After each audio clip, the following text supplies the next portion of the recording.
Assalamualaikum warahmatullahi wabarakatuh.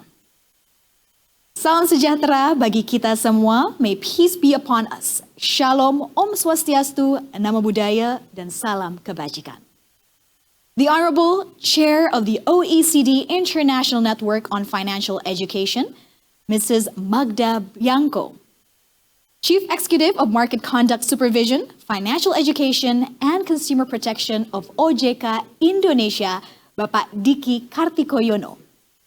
Our distinguished guests, Senior Policy Analyst, OECD Financial Consumer Protection, Financial Education, and Financial Inclusion, OECD INFE, Ms. Chiara Monticon.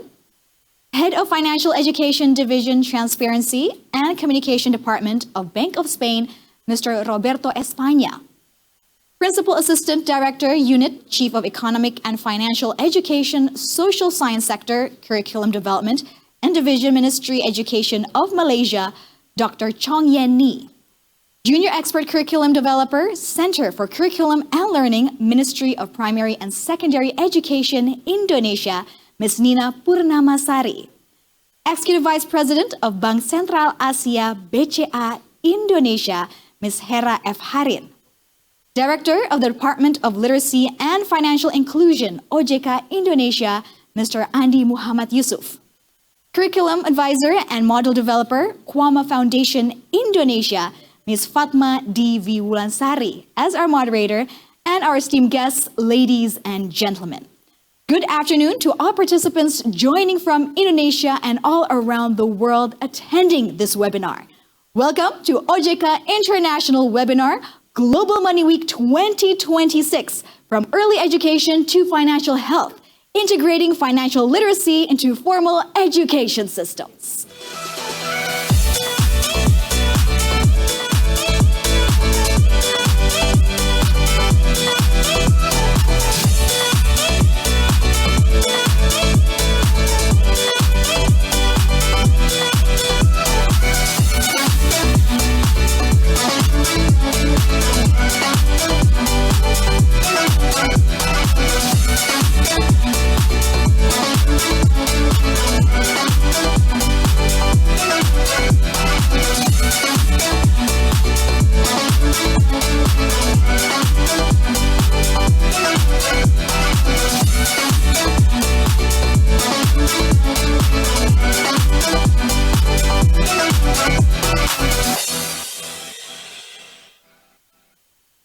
Distinguished guests, ladies and gentlemen, Global Money Week is an initiative led by the Organization for Economic Cooperation and Development, International Network on Financial Education, OECD INFE. This webinar aims to ensure that young people are equipped with the knowledge, skills, and attitudes necessary to make the right and wise financial decisions. Allow me to introduce myself. My name is Sarah Wayne, and it is a pleasure and honor for me to serve you as your Master of Ceremonies today. And on behalf of the Financial Services Authority of Indonesia, I once again warmly welcome you to this special event. We are grateful for your time and your presence. Distinguished guests, ladies and gentlemen, to begin, I would like to invite the chair of the OECD International Network on Financial Education to deliver the opening speech. To Mrs. Magda Bianco, the time is yours.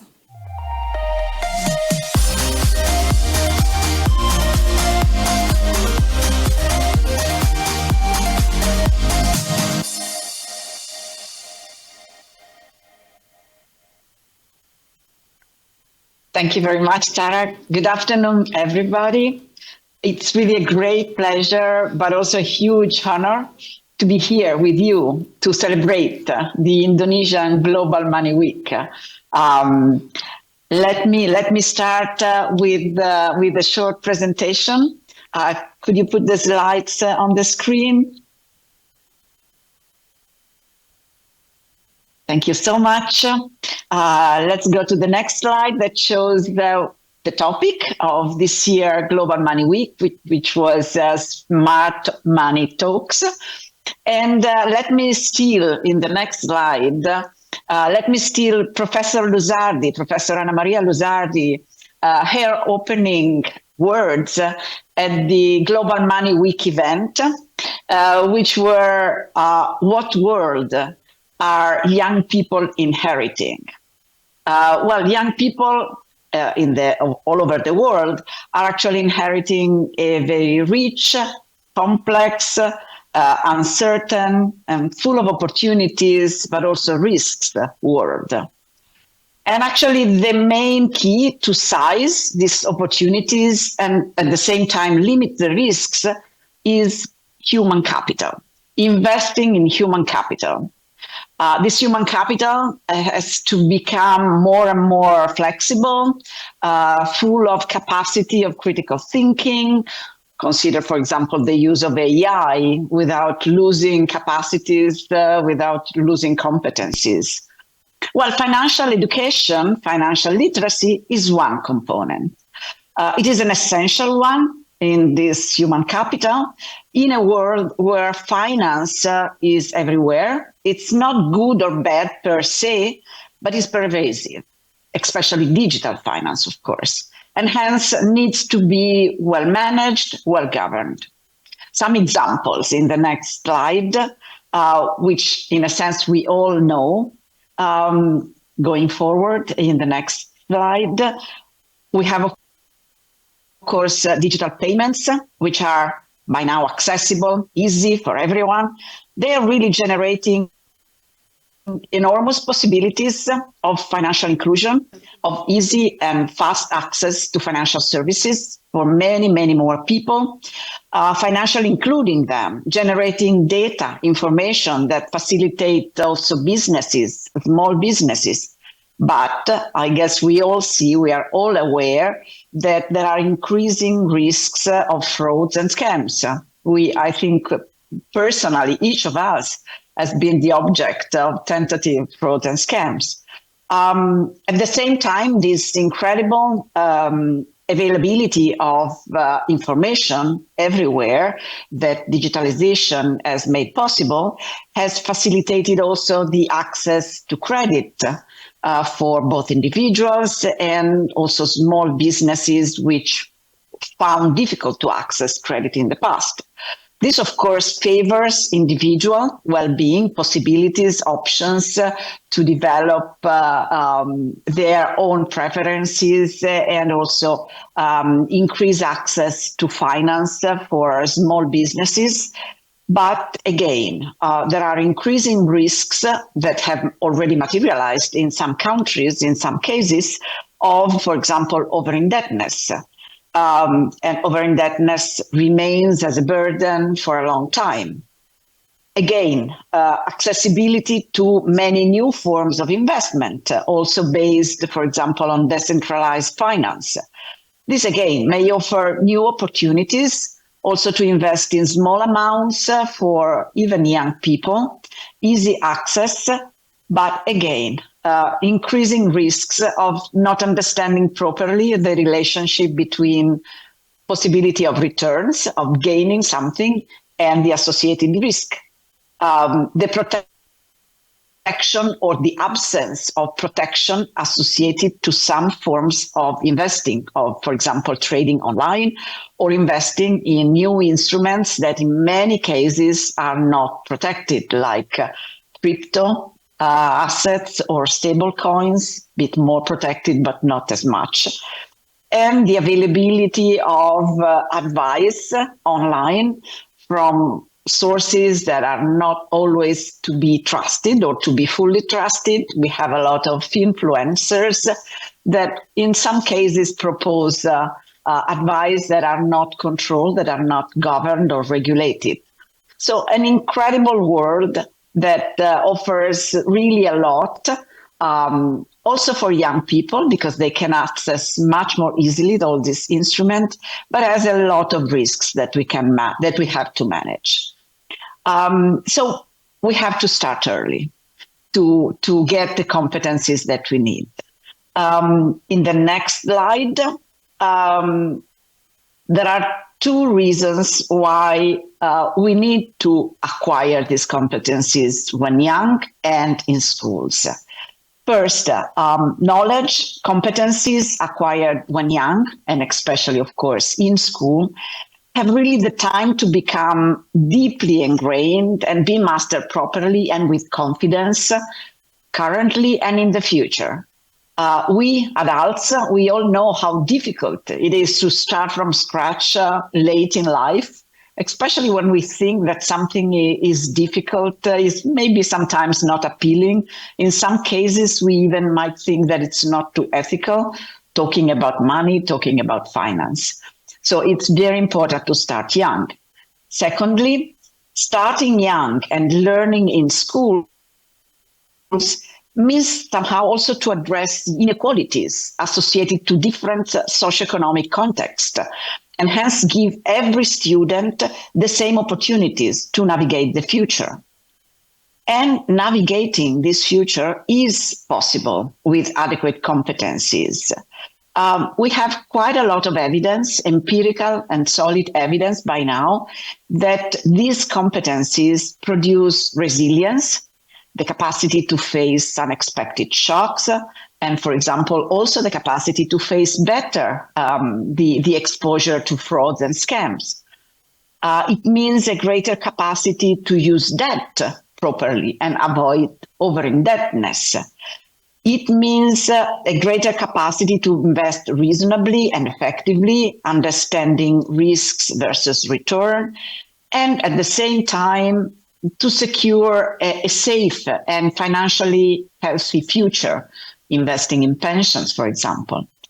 But I would say more widely, it means becoming a better citizen in this world where finance plays a very important role. So as a whole, these competencies increase individual well-being, at the same time contributing also to macro objectives, such as financial stability of the systems, even the effectiveness of monetary policy. And for us, central bank, this is very important, but also reducing inequalities as a whole. So if we all agree about this evidence, about the importance of having these competencies from a young age, then the question remains how to ensure this. And let's go to the next slide. How to move on, even if we still observe, or just because we still observe, overall a low level of these competencies. And the evidence, which I think Chiara will propose, coming from the PISA surveys from the OECD, actually show that there is a lot of variation across countries about competencies of young people, of 15 years old students.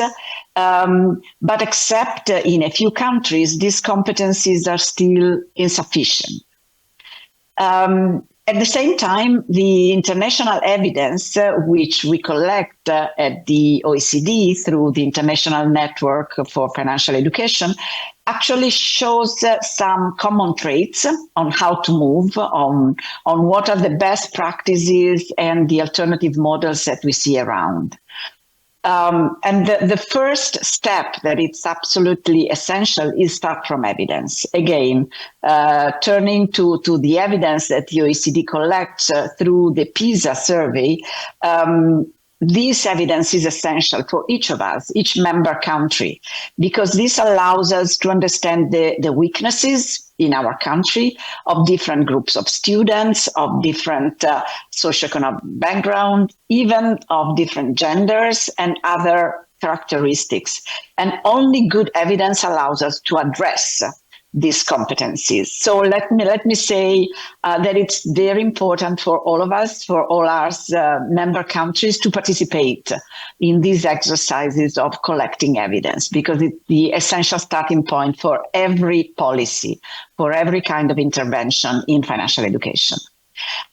Second point, which is really common across countries, it is quite obvious by now that making this competence, this topic compulsory in school is the only stable and sustainable choice in the long run to make this competence really stable for students and hence in the future for the whole population.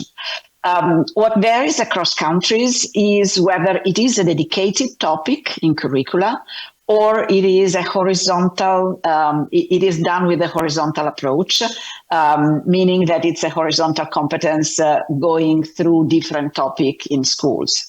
There are different experiences across countries.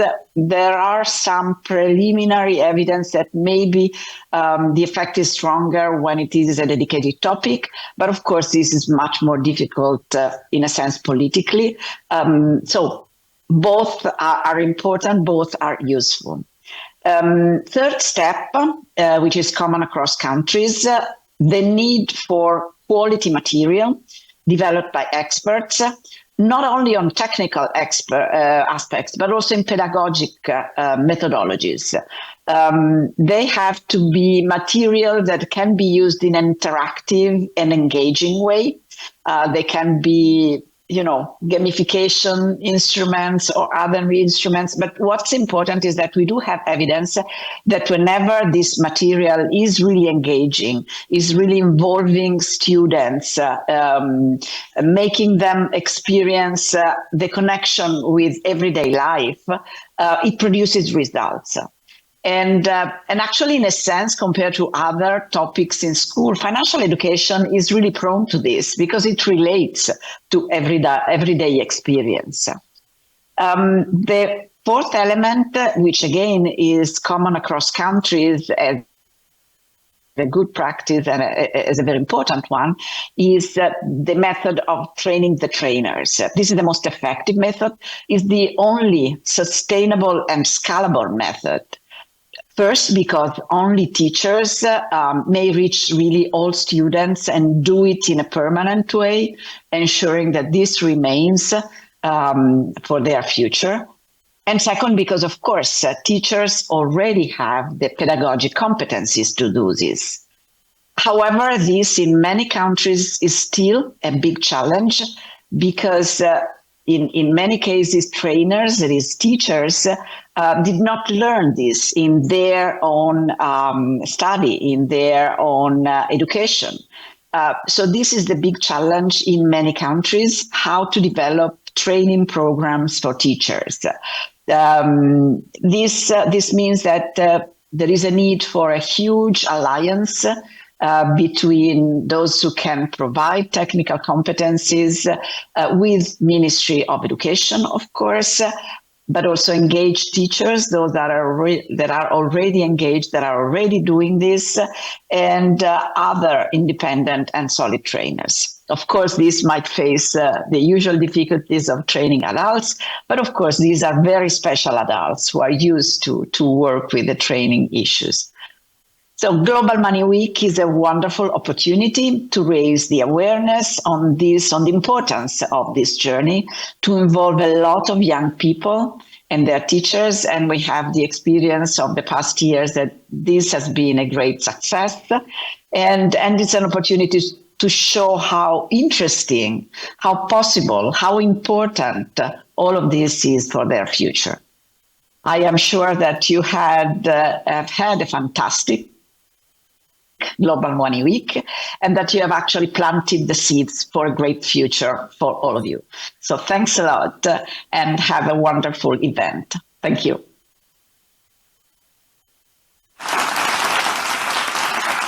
Thank you very much, Mrs. Bianco, for the opening speech and setting the tone for our event this afternoon. But before we move forward, I would like to inform to all participants that we are to conduct this event in 2 languages, both in English and Bahasa Indonesia. And you may turn on the audio interpretation option in your Zoom webinar settings by clicking the 3-dot icon displayed on your meeting controls and interpretation. Bapak dan Ibu hadirin peserta webinar, sebelum kita lanjutkan agenda kita pada siang hari ini, izinkan saya untuk menginformasikan bahwa acara pada siang hari ini akan menggunakan 2 bahasa, bahasa Inggris dan juga bahasa Indonesia. Dan Anda dapat menggunakan opsi terjemahan untuk mendengarkan dalam bahasa Indonesia dan juga bahasa Inggris. Anda bisa melakukan ini dengan cara memilih ikon 3 titik di akun atau di aplikasi Zoom Bapak dan Ibu, lalu pilih terjemah atau interpretation. All right, distinguished guests, ladies and gentlemen, we will proceed to the keynote speech session. And let us hear the keynote speech, which will be delivered by the Chief Executive of Market Conduct Supervision, Financial Education and Consumer Protection of the Financial Services Authority of Indonesia. Mr. Diki Kartikoyono, the time is yours.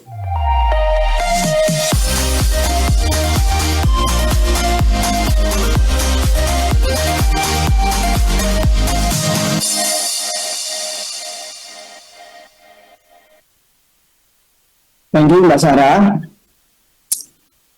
Honorable Chief of the OECD International Network on Financial Education, Madam Magda Bianco, distinguished panelists and moderators, ladies and gentlemen, good morning in Paris and good afternoon in Jakarta in Indonesia. It is a great honor for me to join this important discussion as part of Global Money Week 2026. I noticed that our theme this year, Smart Money Talks, remind us that financial decisions do not start with the products, but with conversation at home, in schools, and within our communities. And conversation that help us understand how to balance risks and opportunities, as Madam Bianco just mentioned, especially as risks continue to evolve alongside the rapid digitalization of financial services. In Indonesia, this evolving landscape makes financial literacy more important than ever. Indonesia now stands at a pivotal moment, with Generation Z accounting for nearly 28% of our population, around 80 million, and they are a true valuable human capital, as Madam Bianco mentioned. We are presented with a unique opportunity to shape the financial future of an entire generation. At the same time, this brings a clear responsibility to ensure that access to financial services is matched by the capability to use them effectively. We have made our meaningful progress. Financial inclusion recently has expanded significantly, and literacy continues to improve. Yet the gap between access and understanding persists. This gap underscores a key policy priority for us. Financial literacy must translate into financial health. Financial health is not only about knowledge. It is about resilience, informed decision-making, and long-term financial being. And of course, this is very important for the young generation. In Indonesia, this principle is embedded in our regulatory and strategic framework. Through our long-term roadmap, 2023 to 2027, we integrate financial literacy, market conduct, and consumer protection into a cohesive approach, placing strong emphasis on youth and students, and also, of course, as Madam Bianco mentioned, to the teacher. Education plays a central role in this strategy. By integrating financial literacy into the formal education, put it in the curricula, we aim to build capability, early combining knowledge with practical skills and real-life application. At the same time, we recognize that education must extend beyond the classroom. Through digital platforms, national campaigns, and diversity of the stakeholders, we embark on a strong ecosystem that reinforce financial capability across society. Looking ahead, the challenge is not only to expand access, but to ensure that individuals are empowered to make sound financial decisions throughout their life.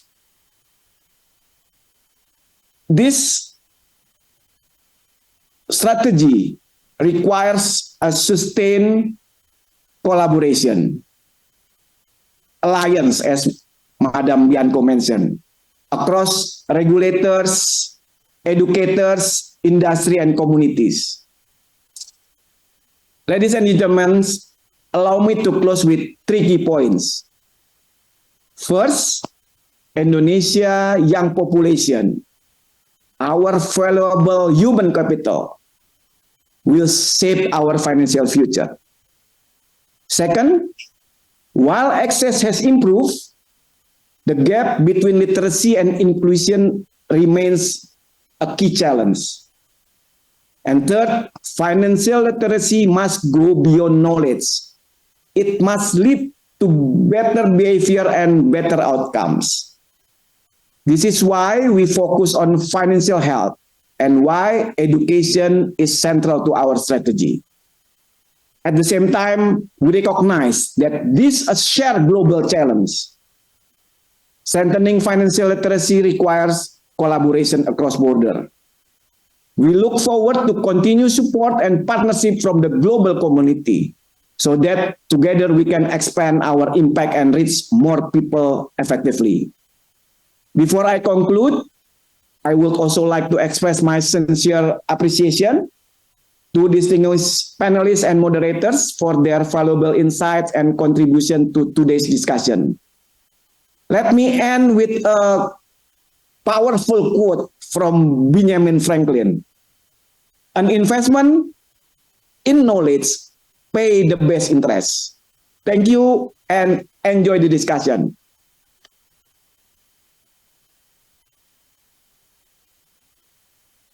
Thank you very much, Bapak Diki, for the inspiring keynote speech. And to commemorate the special moment of this occasion, we would like to once again cordially invite Mrs. Magda Bianco and Mr. Diki Kartikoyono, and as well to all the panelists onto the screen for a photo session. So to our distinguished guests, ladies and gentlemen, please smile towards the camera as we prepare to take a picture together. Ready? I will help with the countdown, and I will begin the photo shoot in the count of 3. 1, 2, 3. Once again, 1, 2, 3. Thank you very much to our distinguished guests and of course our panelists. And I'd like to also, and for this moment, we'd like to also give our highest gratitude to Mr. Diki Kartikoyono and Mrs. Magda Bianco. We thank you for your attendance and we express our sincerest gratitude and deepest appreciation for your valuable time and continued support for this event. Distinguished guests, delegates, ladies and gentlemen, we are now about to enter and begin our first panel discussion session of today's webinar. We'll be highlighting the topic From Policy to Classroom, Global Regulatory Perspectives on Integrating Financial Literacy into School Curriculum. In this session, we will dive into why financial literacy must start at school age and how financial education is integrated in school curriculum. I will be moderating this first session and guide you through the discussion. So without further ado, I would like to begin the panel discussion. And for the participants in the Zoom webinar, we would like to once again remind and inform you that you will be able to ask questions to our panelists during the question and answer session after the presentation session. Please feel free to input your questions through your Zoom application, and please do also state your name, university or institution, and also you can inform which speaker you would like to address the question to. And now we move on to our first session, which is the presentation sessions. And for this session, we are fortunate to have 3 esteemed speakers who will share their insights and expertise with us. I'd like to also inform for all the speakers that you will have 15 minutes for presentation and will be followed by a question and answer session with all the participants after the presentation. For our first speaker, we have Ms. Chiara Monticon, Senior Policy Analyst, OECD Financial Consumer Protection, Financial Education, and Financial Inclusion, OECD INFE. And our second speaker, we will have Mr. Roberto España, Head of Financial Education Division, Transparency and Communication Department, Bank of Spain.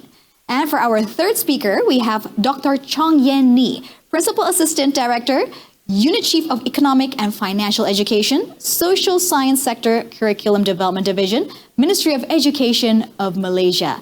So without further ado, ladies and gentlemen, let's begin our first panel discussion session.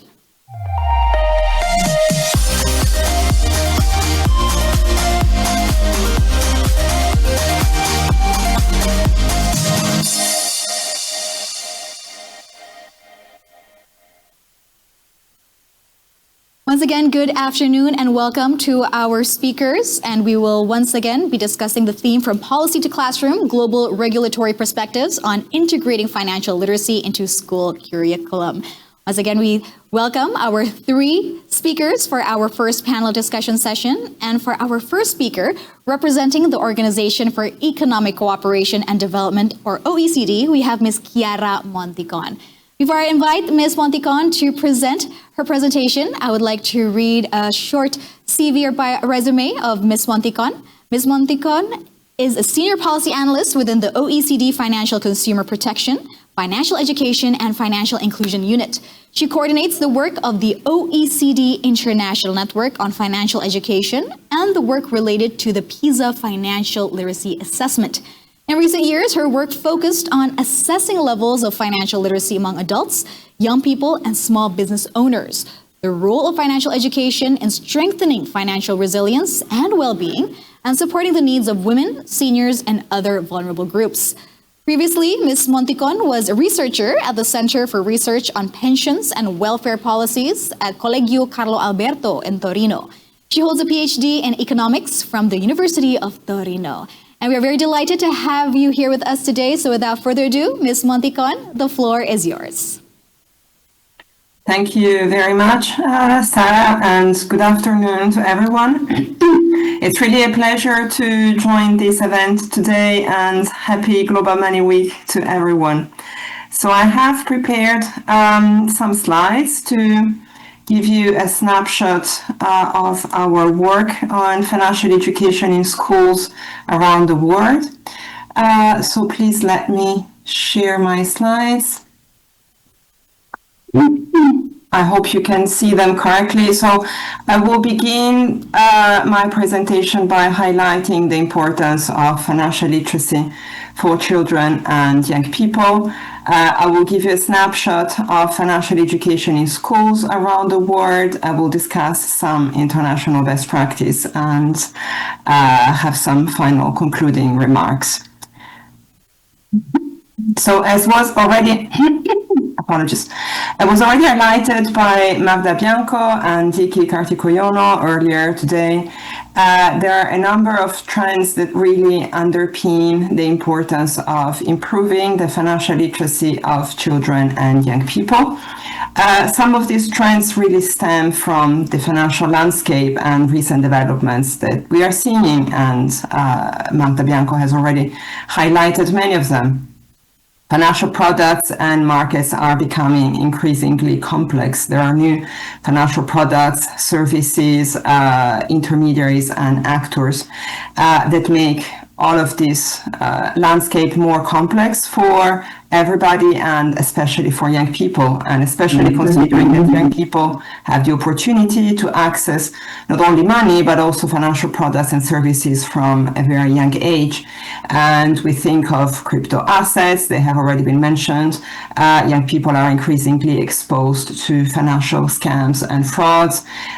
They increasingly draw financial information and advice from social media and from the so-called influencers. And many young people are drawn to financial markets because of an interest in sustainable finance. But of course, the market is still developing, and there are also risks of greenwashing in this space. At the same time, there are a number of broader socio-demographic trends and factors. Young people need financial literacy because they start to take important financial decisions from a young age, including the choice between continuing into tertiary education beyond compulsory education, or whether to start to work, and how to finance this tertiary education, starting to live independently, and so on. And at the same time, there have been a number of generational shifts, in a sense. Individuals have increasing responsibility in the last 10, 20 years for their financial decisions, especially for retirement. They also have to manage their resources under longer life expectancy. And many young people in today's financial and economic context face a number of challenges, from unemployment, lack of job security, and so on. At the same time, however, as we all know, levels of financial literacy among children and young people are limited. This is a snapshot of the results from the latest PISA financial literacy assessment that was conducted in 2022, where we see that, especially in some countries, very sizable parts of the student population do not have even basic baseline financial skills to manage everyday financial decisions.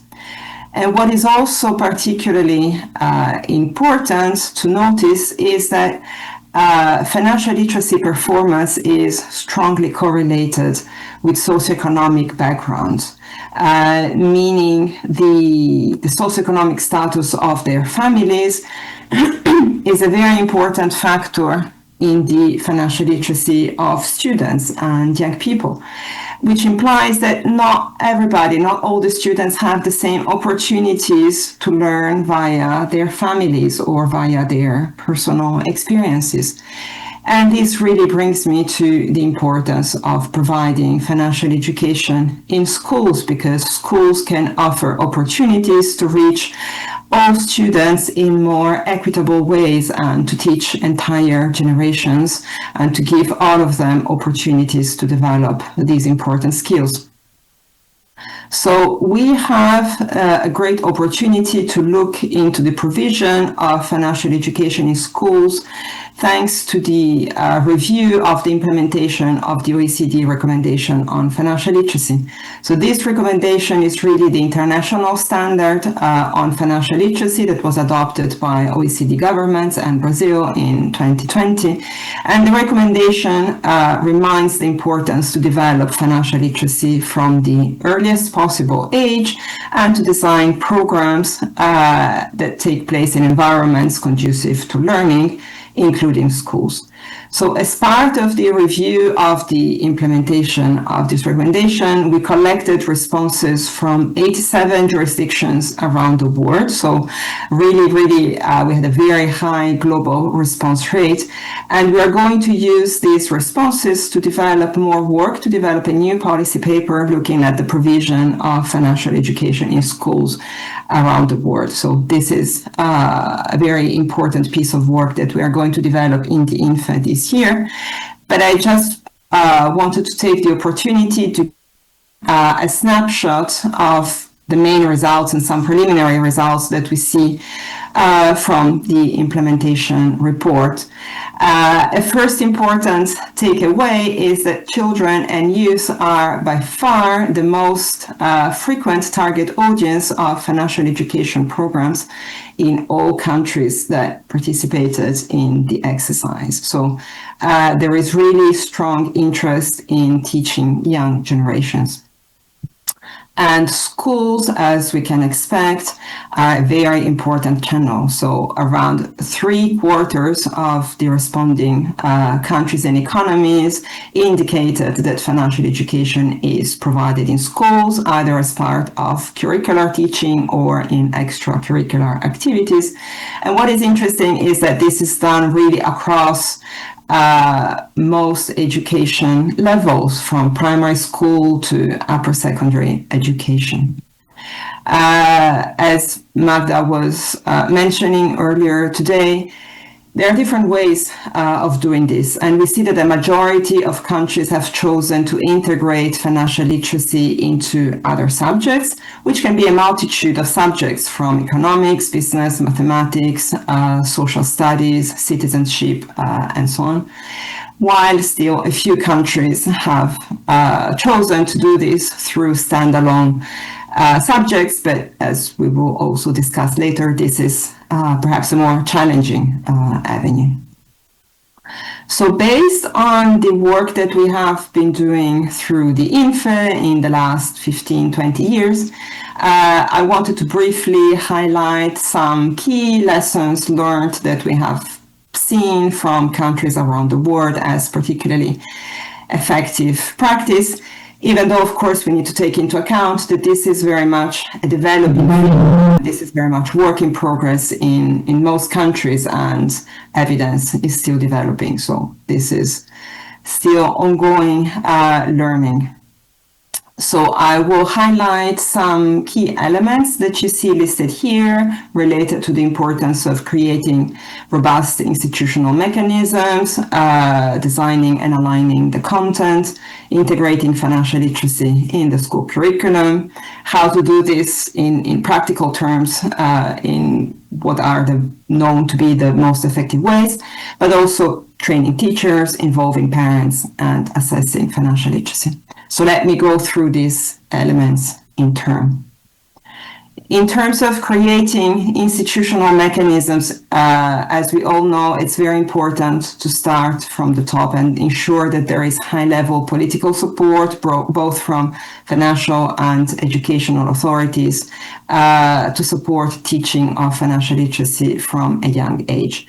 This can be done through national strategies for financial literacy or financial education, or through dedicated bilateral arrangements and protocols.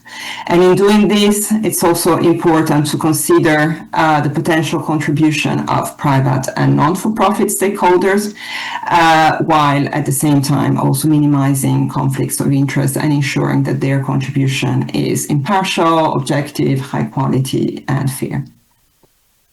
When designing financial literacy elements to be included into the curriculum, it's important to ensure that there is a common understanding and a consensus within the country on what should be taught, and to ensure that all initiatives for young people in schools through the curriculum or also through extracurricular activities pursue common goals and share the same learning objectives. And I wanted to highlight here two tools, two instruments that were developed by the OECD INFE that can provide inspiration for other countries and other regions in developing competence frameworks for children or more broadly. So we developed a financial competence framework for children and youth in the European Union, which of course can be also of inspiration to other regions. So this is really tailored to these age groups. And more recently, we also published a digital financial literacy core competency framework for adults in ASEAN. So really in this region where you live in. This is not tailored for children and young people, it's for adults, but again, it contains elements also for young people from the age of 15 and has a very important focus on digital aspects. Going back to the curriculum, as Magda was highlighting, one of the most effective ways that have been discussed so far is the integration of financial literacy elements in the curriculum. This can really ensure that the contents are sound, high quality, and that can reach a majority of students. At the same time, we know that this can be challenging because school curricula are already overloaded. There are many subjects that are important to teach, and financial literacy is one of them. And there can be limited resources to take this step. So some effective ways to do this have been to leverage curricular reforms, to do this, to integrate financial literacy elements at times when curricula were being revised anyways. And in doing so, it's also important to take into account that this should be done through mandatory subjects, which, as I said before, can be different subjects from mathematics, social sciences, citizenship, and so on. Because the integration of financial literacy as an optional topic, even when this is done through standalone subjects, has the risk of reaching fewer students, or only the students who are most interested and motivated in the topic, but not all students. And it's also important to take into account to do so through a variety of grades and ages to ensure that the content can build up in the curriculum from more basic to more advanced skills, and that students can continue to refine this learning over time. In doing this, I wanted to highlight some key practical tips. It's important to start early, and it is possible to start early. Many countries do. We know from research that children start forming their financial habits from the age of 7. So it's really important to do this, while of course taking into account that students at different ages have different cognitive, social, and psychological states of development, and it's important to take this into account. Schools are a very important setting because they offer the opportunity to do this in a very structural approach, which is typically more effective than very short one-off programs. But at the same time, it's also important to give students the opportunity to put what they learn into practice immediately, combining more theoretical lessons with really experiential learning and opportunities to learn by doing, also leveraging everyday events and decisions that they can make on a daily basis. But of course, the curriculum is not enough. The curriculum has to be taught, and we know that teachers are really, really crucial in this process. They have the pedagogical expertise, they are the leaders in their classroom, and they can facilitate this process in a great way. But we also see that in many cases, they are not confident in teaching these subjects because they may not be confident with their personal finances themselves. So it's really important to teach, to train the teachers and to empower them to teach these subjects. And to do so, it's really important to have a collaboration between financial and educational authorities, to involve the teachers themselves, to give them access to good, high-quality teaching resources, and to ensure that their professional development in financial education is recognized and accredited.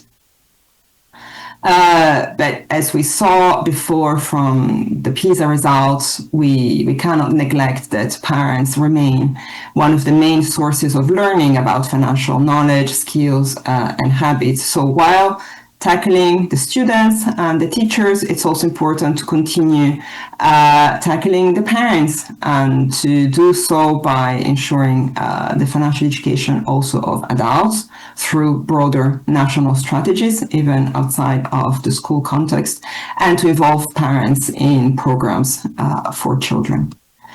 And last but not least, I wanted to mention the importance of assessing what is being taught in the classroom. We see that this is still an ongoing process in many countries, and that assessing financial literacy through regular classroom tests or examinations is still a bit challenging and an ongoing process in many countries. But what we see is what gets measured really gets taught. So it's really important to strengthen this process. Of course, PISA is an international assessment, but it does not assess what is being taught in the curriculum. It's more is an assessment of broader skills and applied skills in an international context. So it's important to also couple this and complement this with more regular testing in the classroom. So I will stop here just to summarize the key points from my presentation, as we have been discussing the rapidly evolving financial markets and landscape bring lots of new opportunities for consumers and for young people, but also new risks that once again underpin even more the importance of providing financial education from a young age. teaching financial education in schools is a great channel for offering more equal opportunities to all students to learn these kind of skills in a more equal way and broader way than what they could just learn by themselves or through families. But this needs to be done through a structured approach adapted to students' ages and needs and with practical learning.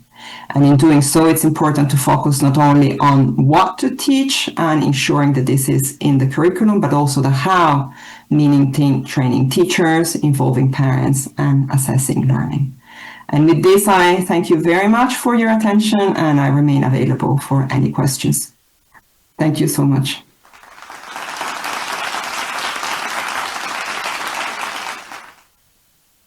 Thank you very much, Ms. Chiara Monticon, for your presentation, especially your explanation on the need for financial literacy and financial education from an early age, especially starting in schools. And yes, Ms. Monticon will be available for the question and answer session, so please do submit your questions, if there are any, through the question and answer submission in the Zoom application. And next, we are to continue to our next presentation from our second speaker, Mr. Roberto España. But before I allow Mr. España to proceed with his presentation, allow me to read Mr. Roberto España's resume. Roberto España is an economist with a long and diverse experience in the central banking, ranging from payment systems to prudential regulation and supervision. The last 10 years, he has focused on financial consumer protection, education, and inclusion, including 5 years of experience on implementing and managing the function of market conduct off-site supervision, 3 years as manager of the complaints handling service of Banco de España, and the last 5 years focusing on financial education. So without further ado, Mr. Roberto España, the time is yours.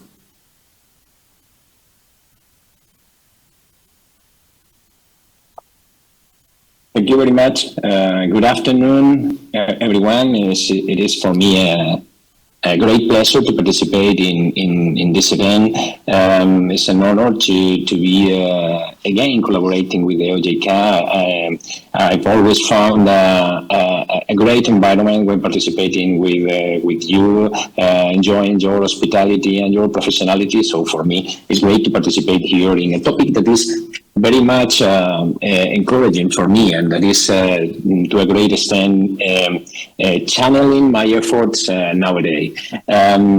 It's been very interesting to put my intervention after Magda's and Chiara's one, because somehow I will explain how to put into practice in one specific jurisdictions many of the topics that have been mentioned.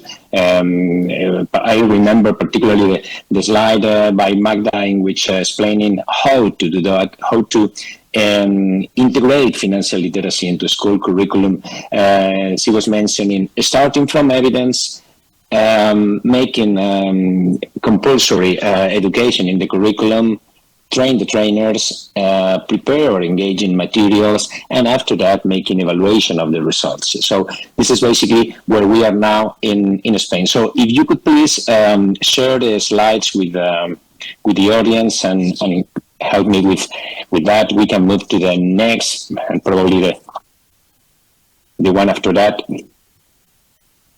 Please move to the next, and I will start by a quick reflection that I always like to have in mind. Why do we discuss about this topic, the inclusion of financial education in the school context? Basically, because of the interaction of three circumstances. First, financial education is a fundamental element of individual well-being.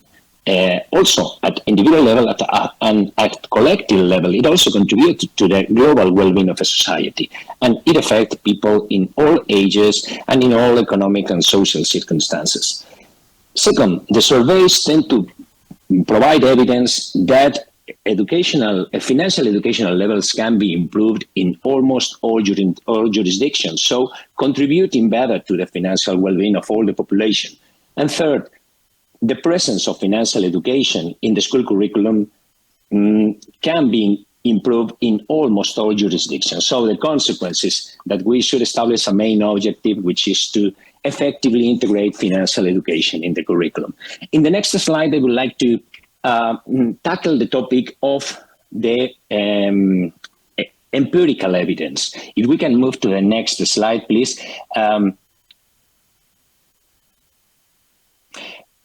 There are plenty of evidence, plenty of analysis. We are seeing a real amazing increase of the research developed in this field.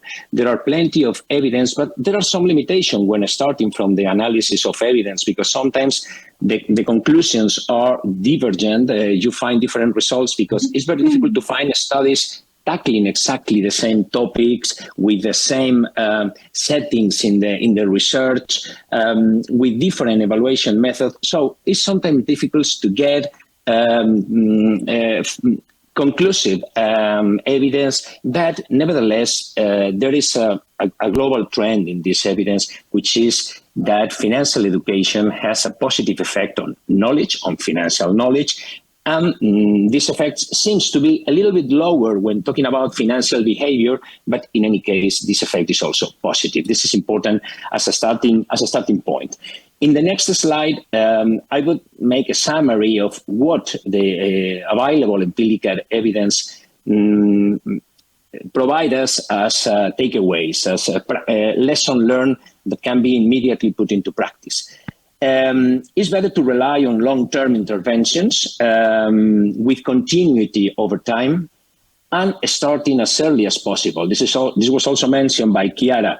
Starting as early as possible implies starting in primary school, where the impact can be higher, specifically not as much in knowledge, but in attitudes and behavior. So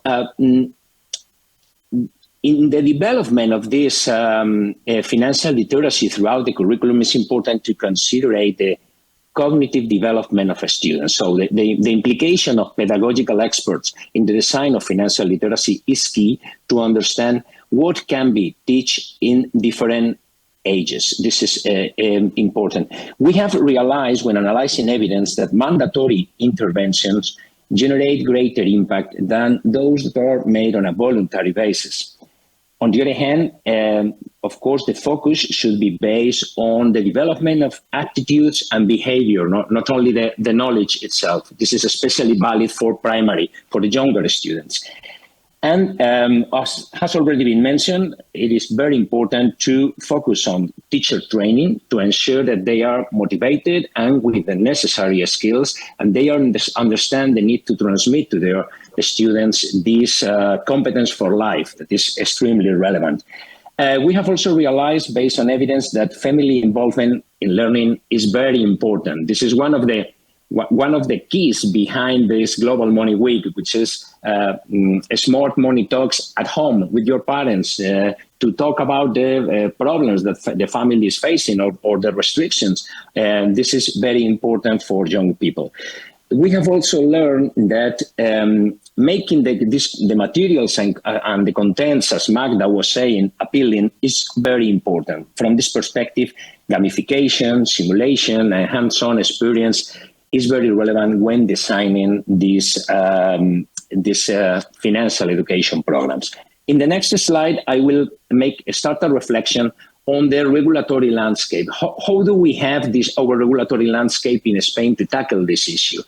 In Spain, we operate a national strategy, which is the financial education plan, which is developed together by the banking, insurance, and investment authorities, the Banco de España, the National Market Securities Commission, and the Ministry of Economy, which holds inside the supervision of insurance market.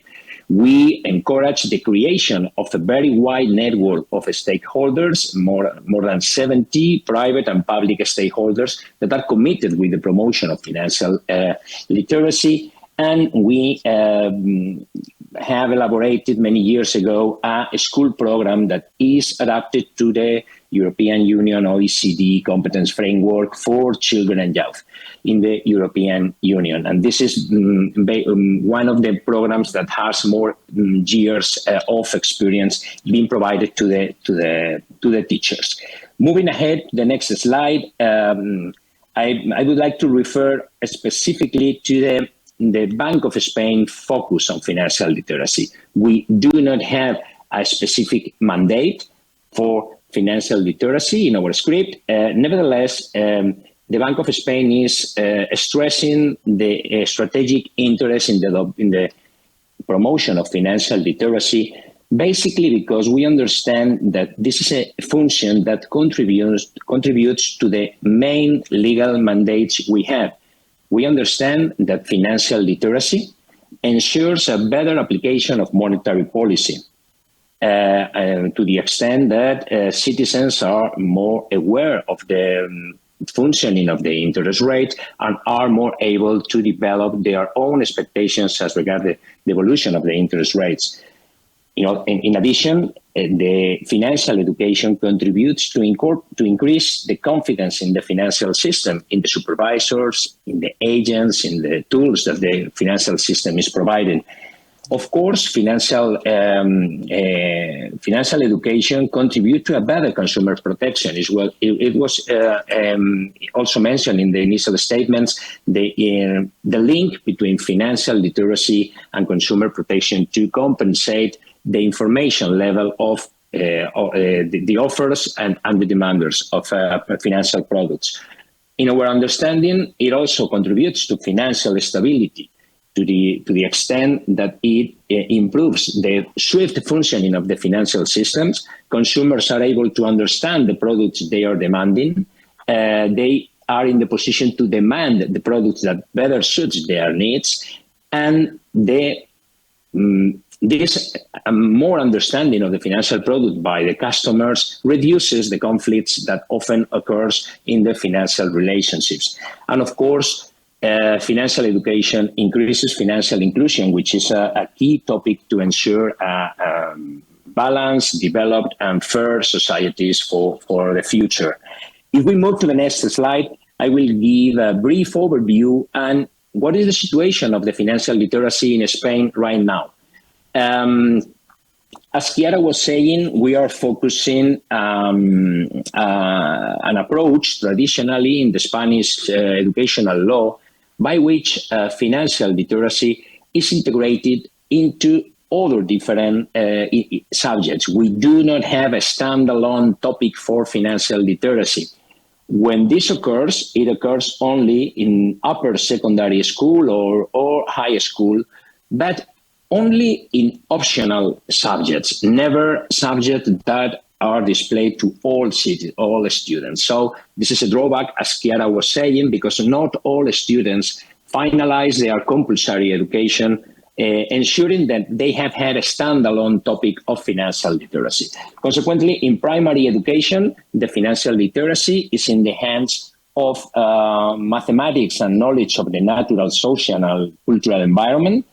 It depends on the knowledge, on the spirit of the teachers, and how they are willing to incorporate these topics into their materials.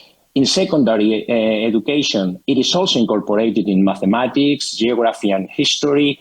And then in the upper secondary school, it appears economy and entrepreneurship, which is a topic, but is optional, is selective. So not all students follow these studies. And in baccalaureate, it happens exactly the same. There are 4 types of baccalaureate in Spain. Only 2 of them incorporate optional subjects related to financial topics. So there is clear a way for intervention to increase the presence of financial literacy in this curriculum. If we move ahead, how do we measure? How do we evaluate? In the next slide, I will give a brief overview of something that was already mentioned by Chiara. The main surveys we developed, the survey for adults of the OECD and PISA for students.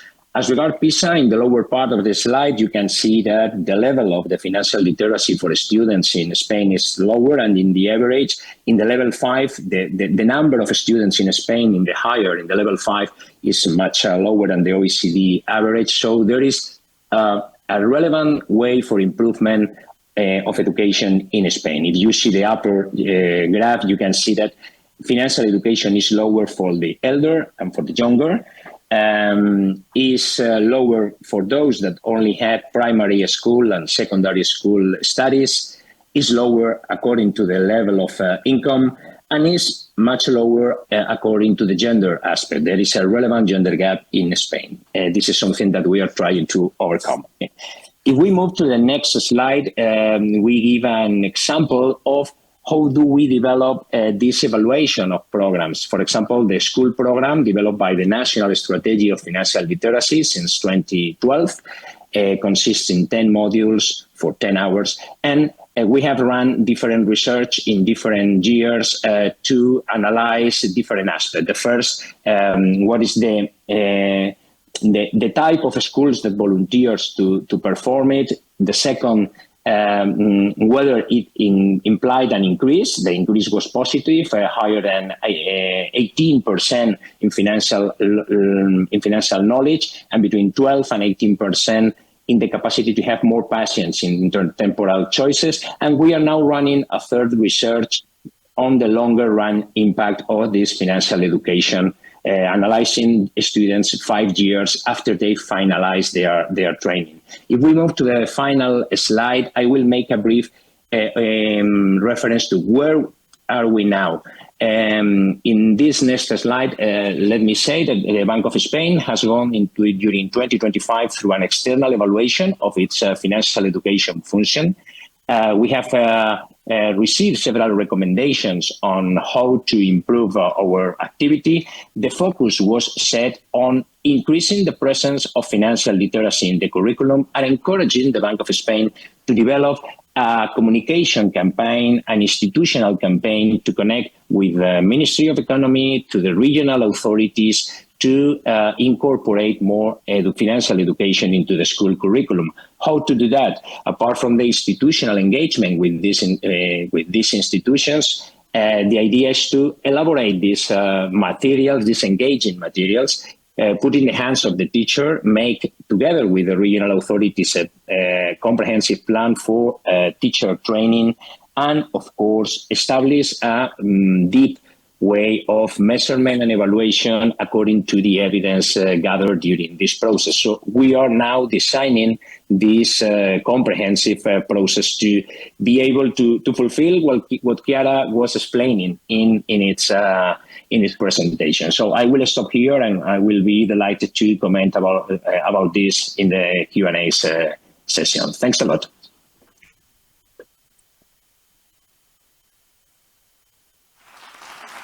Thank you very much, Mr. España, for your presentation and, of course, sharing your experience from the Bank of Spain on integrating and increasing financial literacy at school. And yes, we will dive deeper into the topic during our question and answer session. And next, we will continue to our next presentation from our third speaker, Ms. Dr. Chong Yen Ni. Dr. Chong Yen Ni is the Chief of the Economics and Financial Education Unit at the Curriculum Development Division, Ministry of Education of Malaysia. She is an instructional systems designer with extensive experience in curriculum development, e-learning, and integrating financial education into school curricula. She has led various research and curriculum initiatives to strengthen students' financial literacy and economic understanding at the national level. Ladies and gentlemen, please welcome our third speaker, Dr. Chong Yen Ni, with her presentation. Thank you very much.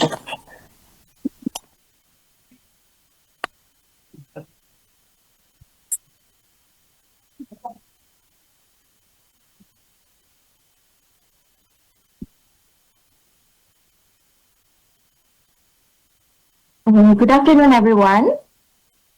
Happy Global Money Week.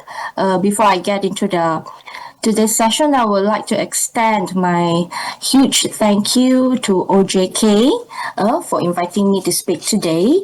It's a privilege to be part of this event, to see such a great turnout. I'll be sharing insights into how financial literacy integrated currently within the Malaysian school curriculum to prepare our students for the future. So in Malaysia, this journey is driven by the Financial Education Network. So since 2016, the Financial Education Network was established and co-chaired by our central bank and also Security Commission. And however, collaboration between MOE and our central bank started far in 2012 to develop the financial literacy standards for school children.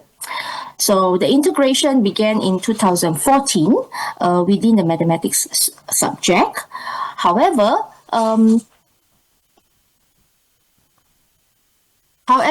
the Financial Education Network brings every stages of agency to make sure that financial literacy develop from the level of school children throughout youth, adult, and pre-retirees to make sure that the financial well-being is achieved with this national strategy. So, however, we have already been integrated financial literacy into the school curriculum fully in 2017. This was a landmark year as financial literacy was officially introduced as a cross-curricular element from preschool to both primary and secondary schools. The first blueprint of National Strategy of Financial Literacy was launched in 2019. Its primary goal was to nurture values from young, which led to more robust teacher training and better modules in schools. So in the new horizon, in our National Strategy 2.0, we have just entered the next phase with the National Strategy 2026 to 2030. This new strategy focusing on shaping a resilient financial future, emphasizing digitalization and making sure that no student is left behind as the economy evolves.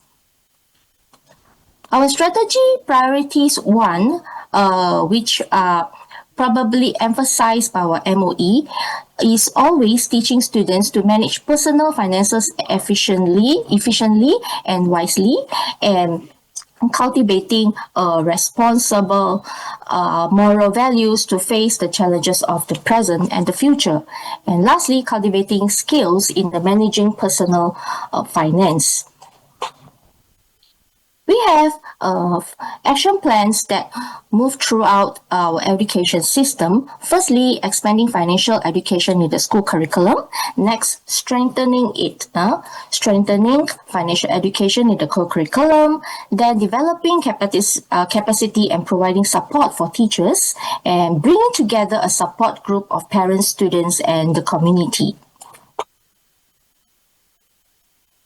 In 2012, as I've briefed earlier, that MOE and our central bank has developed the financial literacy elements before integrating it into the school curriculum since 2012. We have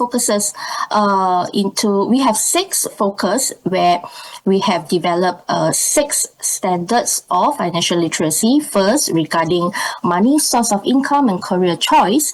Then financial responsibility and decision making.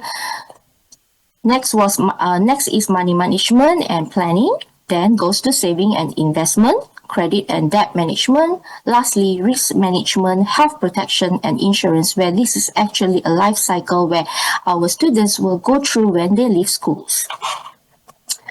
So the integration in Malaysia will start at the age of 5, where it's our preschool students. Then we extended it to 19 years old. In our secondary and higher school level in our Malaysian education system. The integration of financial literacy standards into the curriculum according to core learning standards directly and indirectly to all subjects since 2017. So there are 2 cohorts of students where we started integrating financial literacy in only mathematics in 2014. Then in 2017, we kickstart to integrate to all subjects. So there are 2 cohorts that later on I'll bring you through a little explanation on how we evaluate these both cohorts. So I will just briefly take you through what are the standards that students will learn throughout preschool to secondary levels. So first of all is the first standard where they need to know about where money comes from, the source of income and career choice to help them prepare themselves to make financial literacy decision. Next is the standard, the second standard where we try to make them to take responsibility for personal financial decision, then evaluate their information from variety of sources. May lastly explain and describe the contracts binding to agreements. Third financial literacy standards are the money and management planning, where this is more in-depth on how they set goals and to make greater decision, develop plans in spending and savings. For the fourth one is the investments, where we try to help them to foresee investment risk and investment returns. The fifth one is credit and debt management, where we hope that they are ready to know what is risk for not being able to manage their financial wealth. And lastly is the risk management and wealth protection insurance, where they are well managing their financial, so they should know how to manage their financial risk, manage their wealth, and of course to ensure their own financial wealth. So this is the last stage of the financial literacy standard.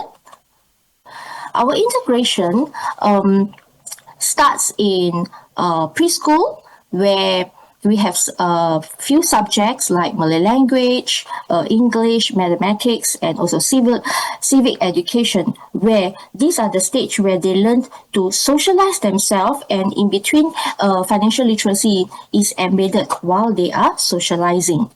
And the next one is a secondary level, where we integrate financial literacy into certain core subjects such as Malay language, English, mathematics, moral education, Islamic education, and also our elective subjects such as economics, business, and home science. So the integration of financial education elements also happens across the curriculum, such as embedding into certain topics indirectly into all subjects. For example, 22 vocational subjects, for example, entrepreneurship and catering and presentation. So these are a few that is not really integrated directly into the topics of the subject matter, but it's is as a form of cross-curricular elements. So we hope that all subjects will have to touch it indirectly to make sure that students of not in the core subjects will also have the opportunity to learn financial literacy indirectly. So I will give you a few examples, for example, on how preschool students being exposed to financial literacy, for example, identifying types of money with coins and banknotes, identify money as a limited resources, studying how to use their money, stating the reasons why each individuals needs to save money, being aware that borrowed items must be returned. So these are at the preschool level. Then we go to the primary level, where mathematics, numbers and operation, where they already start to learn their money, about money, and also managing on savings, investments, and also a little bit of calculation on insurance. All right. Then in Malay language, we have themes such as economics, entrepreneurship, and financial management. In our English language, we have world of themes that will guide them into financial literacy elements, such as world of knowledge, world of self, family and friends, world of stories to use their money. So here they will be exposed to classroom activities like preparing budgets, choosing, making choice between needs and wants. So these are a few examples in depth on how moral education and also Islamic education carries out financial literacy integration indirectly into their teachers' daily lessons. For in moral education, there are a link with the topic of citizenship, where there are ethical financial management part that may allow the students to link to financial literacy knowledge. Then lastly, for Islamic studies, we have a few indirect topic that will touch in Islamic transaction, exchange, and welfare. All right, so these are a few subjects that we emphasize on how consumerism and also financial awareness being embedded in their teaching lessons. Besides our curriculum, co-curriculum is also been there to support the application of financial knowledge learned in the classroom. So for example, how to strengthen our financial education in co-curriculum is through our school cooperative, which was the main source on how we build a platform for students to apply financial literacy knowledge with their intended financial attitude and behavior. So the objective of the school cooperative is actually to give students a room to experience in administering, management, making decision and leading, especially through cooperative leaders among students. So they learn to sell and buy things in the cooperative environment, then practicing a democratic way of social life, practicing a principle of independence, and lastly, meets the social economic needs of members. So this is where we bring them out of the classroom through curriculum to experience and practice financial attitudes and behaviors in school environment. So these are the few examples on how our school cooperative has been running through. So these are the few activities. All right. So before I end here, I would like to share a little of our experience in evaluating our two cohorts of students, which in 2022 and 2023, where we have carried out research in measuring our students, our Form 1 students, Secondary 1 students, at the level of their financial knowledge, attitudes, and behaviors. And we find that students that the second cohort that has gone through our education in fully embedding financial literacy elements in 2017 has performed better and has higher financial knowledge, attitudes, and also behavior compared to the first cohort, where we only emphasize in our mathematics. So we are planning for the next research to follow through these students for their secondary, to evaluate their secondary financial education activities later, maybe in 2027. And besides that, we found that students' observation towards parents in financial behavior it's something that we have to emphasize later, where students have already exposed that many of them find parents prioritize savings before spending. At the same time, they also find that their parents plan finances for their education fund. So these are the few observations that students managed to mention during the research. Therefore, we feel that parents is one of the party that we will try to work with later to strengthen our curriculum in school, and also our co-curriculum activities with parents as assistants to all our students in school, to hope that we work together without leaving out the communities and parents as well. So this is my sharing for today. Thank you.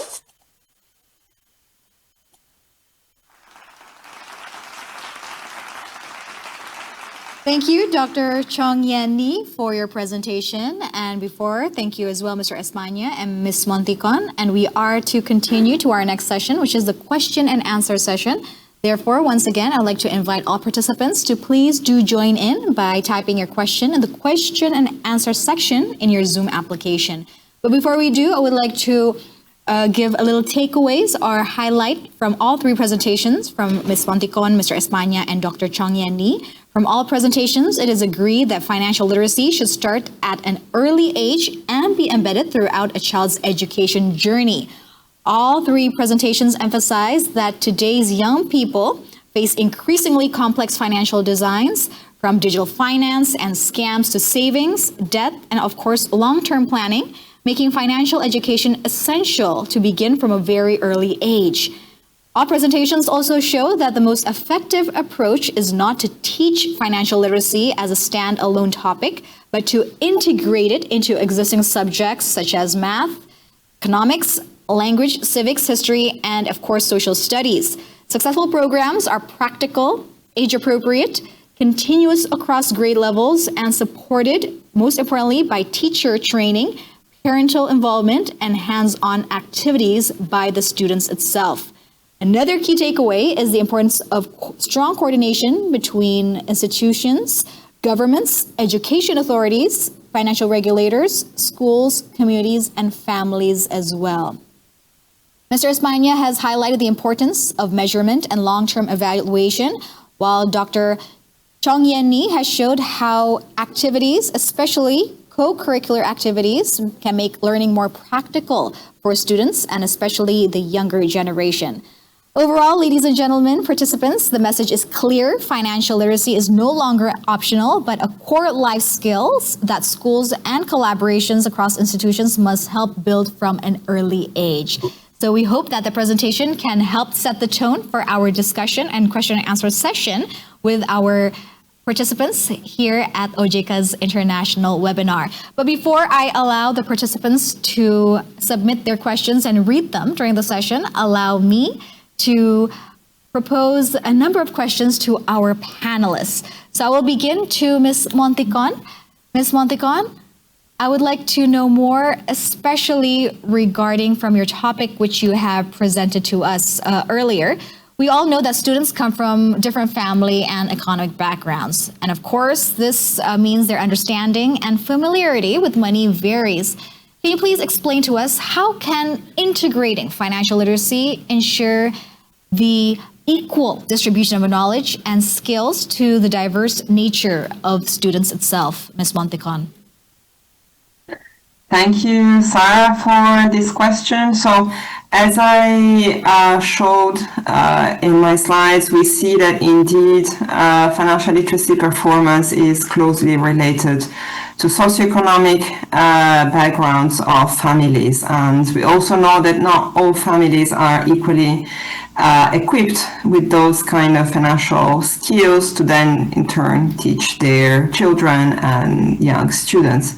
And so this is why it is particularly important to offer financial education via schools in order to offer more equal opportunities to a wide variety of students to learn, even if they may not necessarily learn from from their parents or from their personal experience. We see in PISA, for instance, that also experience of using bank accounts or basic financial products from students is, of course, strongly correlated with socioeconomic background. So again, opportunities to practice by themselves and to learn from families are not equally distributed. And so this is why schools have a very important role to play. Thank you. Yes, and Ms. Montecan, probably in many cultures and households, personal finances are usually considered a very private topic and usually reserved for the adults itself. So this regularly results in the lack of early financial education among children. Can you please also once again state why is it so important for young people to receive financial education early at a school age, especially when we connect this to the gap that is very much found in many cultures and households? Indeed, thanks for raising this point, and this is precisely why we chose this topic, this theme for Global Money Week this year, to encourage young people to have smart money conversations with trusted adults, such as their parents or teachers or others, because of course there is a very important personal and cultural component about speaking about money, and introducing these topics from school can be a way of normalizing these conversations, of signaling that it's okay, that it's normal to have certain discussions about money to the extent that people feel comfortable to do it, and especially to ask questions. We see that many young people may be afraid of asking questions because they may feel afraid of revealing that they don't know, and therefore they may find themselves into financial problems or being stressed about financial issues. And so with this, we wanted to encourage all of them about not being afraid and asking those questions and starting those conversations with trusted adults. And again, schools can be a very important context and medium to have those conversations. Thank you very much, Ms. Montecan, for the answer. And next, I would like to ask Mr. España. Of course, we have learned from best practices, but we want to also know about implementation failures. From your experience, what are the most common implementation failures that you have observed in national financial literacy strategies in your country? And how have you sought to address these failures itself? Thank you, Sarah, for these questions. Well, it's important to highlight that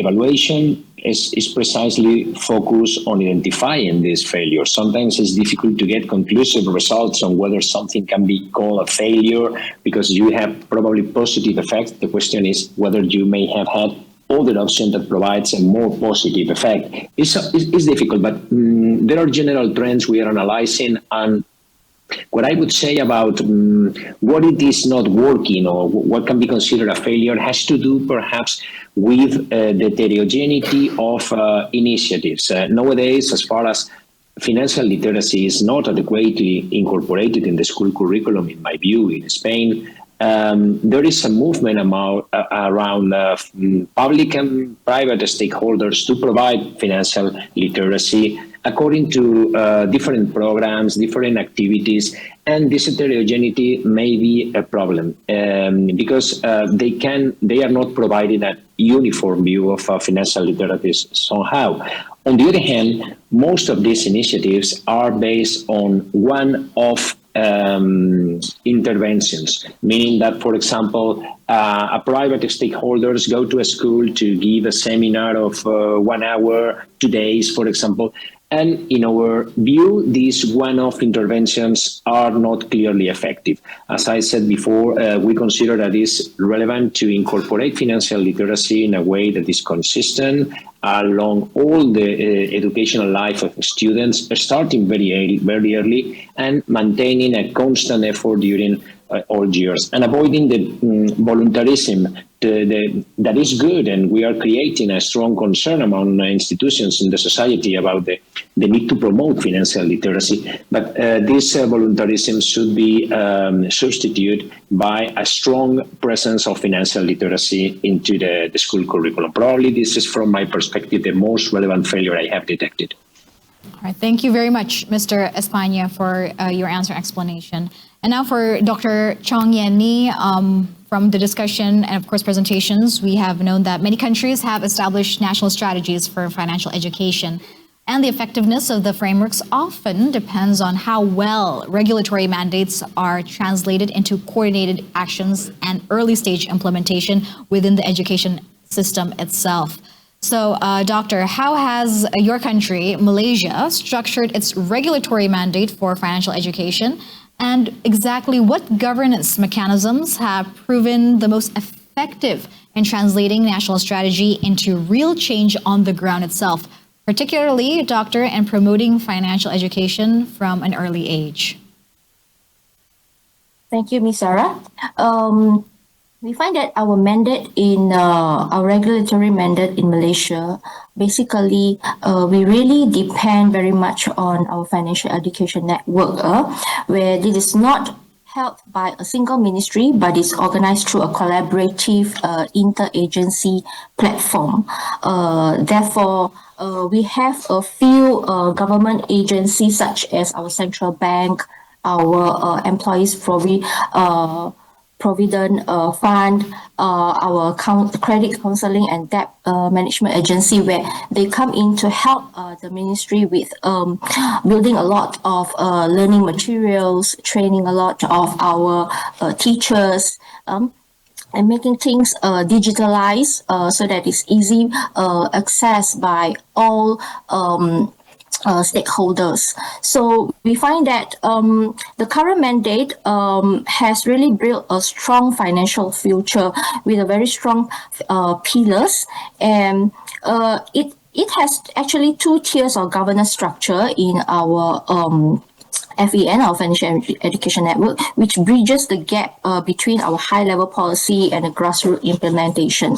So our high-level interagency steering committee sets the direction to ensure different ministry like education and finance are aligned so that there is no duplication of effort.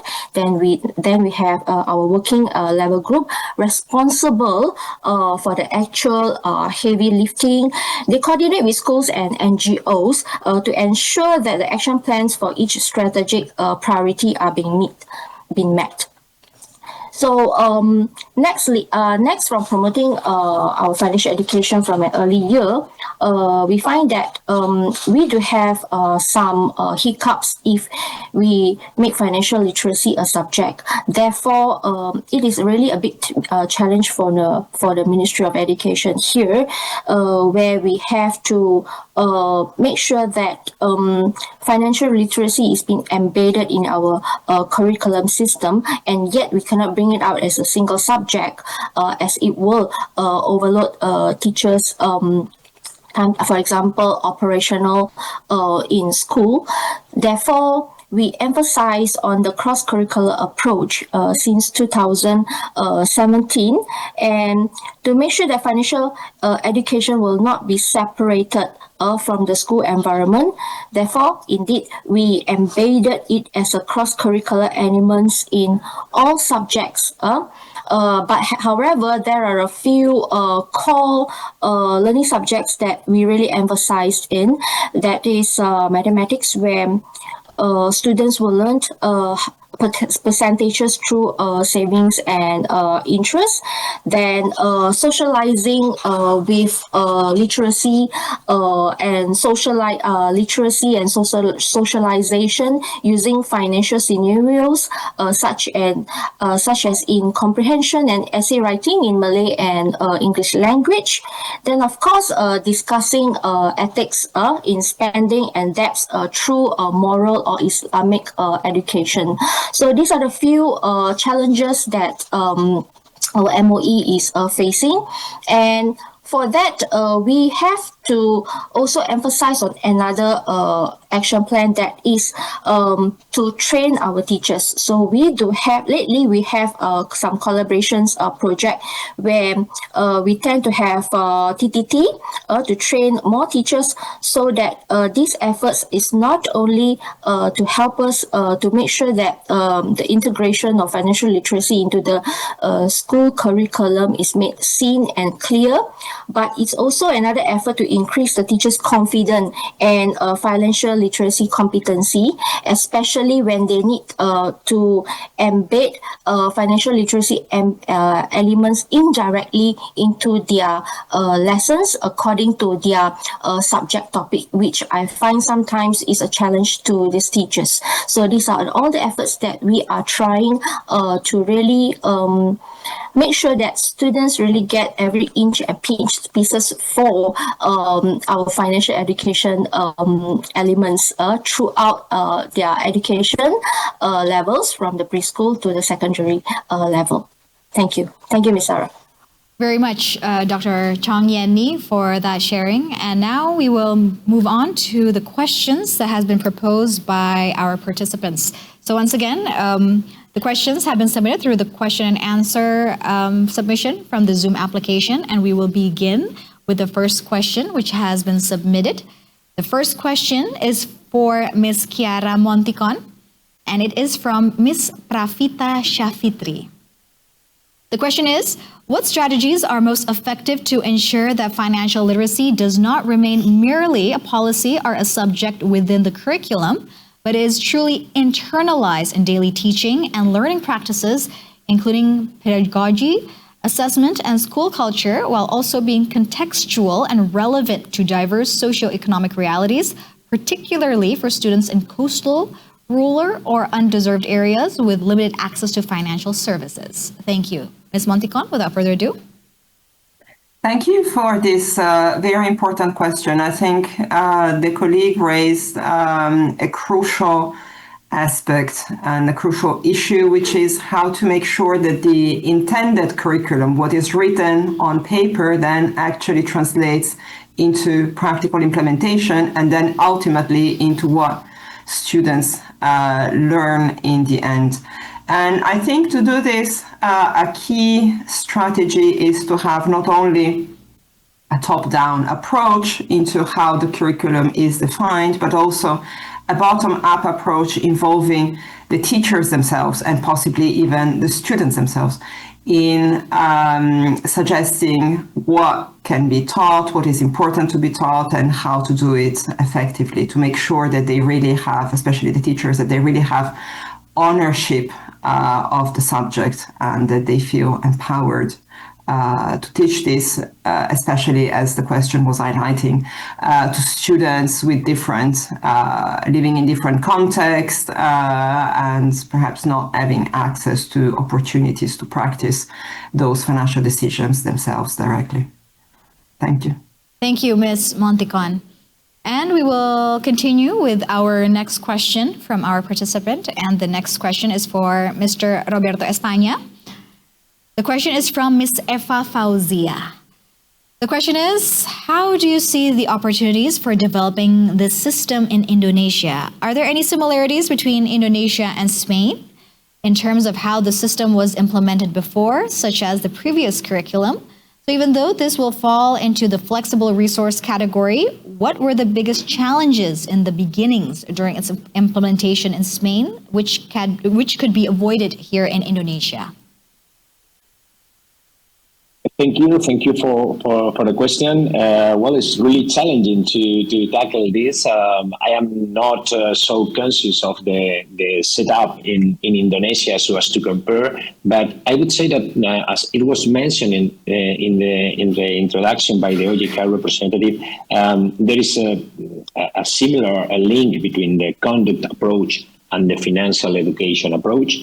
And as regards this is crucial from the regulators to connect, to be able to intervene in the financial market, also from the side of the supervision of the providers, but also from the side of the empowerment of the capacities of the consumers. This is a crucial point, and we share this view in Spain and Indonesia. As regards the incorporation of financial literacy in the curriculum, what we were doing until now is to follow a cross-topic approach, which is the approach of incorporating financial education competences in different subjects like mathematics, like social science, or so on.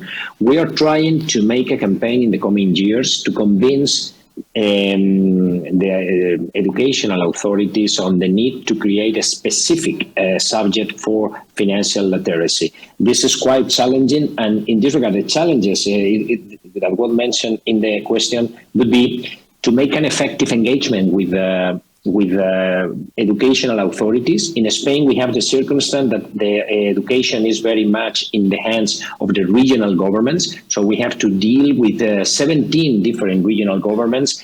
And in this regard, it is very important, the electoral cycle in different regions, whether the government is strong enough to make legal changes. So there are many aspects that have to be considered. On the other hand, we have to conquest the heart of the teachers. We have to convince them on the need to get involved in the delivery of financial literacy topics. We have to incorporate, the biggest difficulty is to get into the distribution of the curricular hours of the student's day. Is very difficult, it is very overloaded, and this is the principal difficulty of the educational activities. And we have to provide incentives for students through making mandatory these topics, and teachers as well. We have to train the teachers and provide the relevant incentives to follow this way. Thanks a lot. Thanks a lot for the question.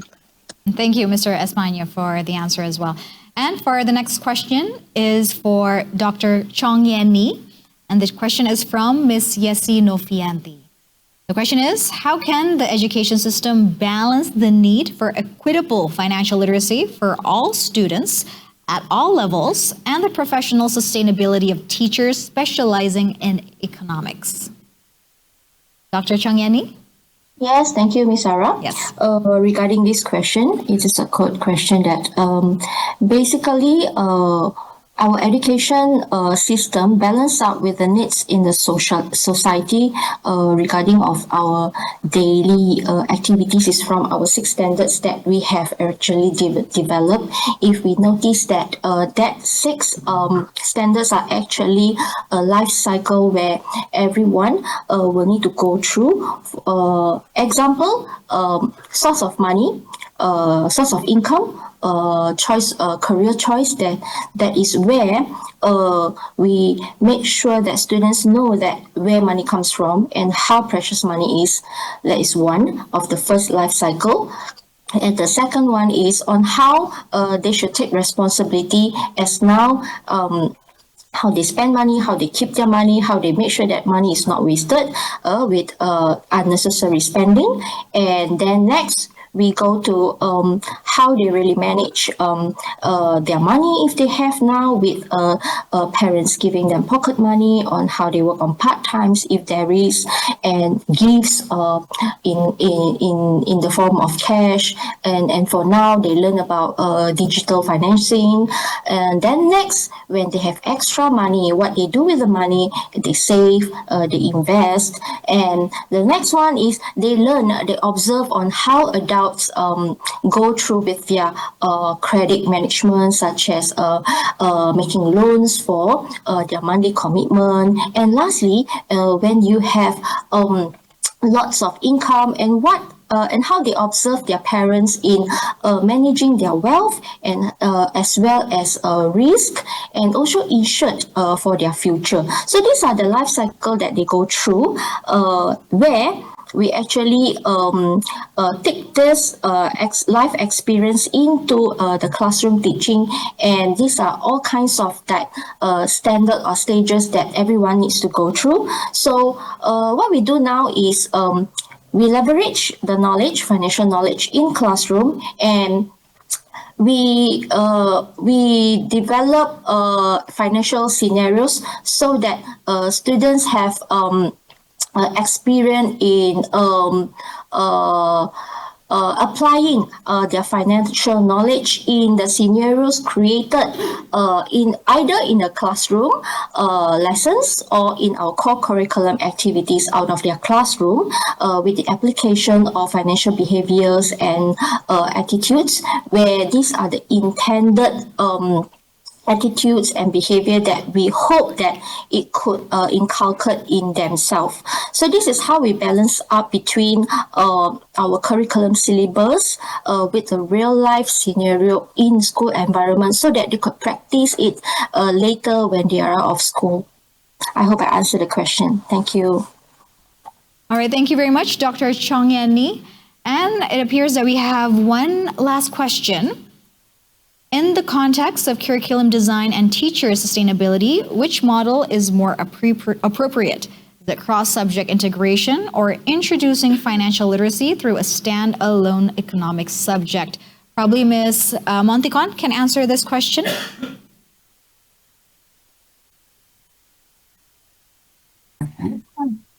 Thank you for the question. This is, again, a very important issue to discuss. I think that evidence at the moment is still a little bit limited to really allow us to answer this question.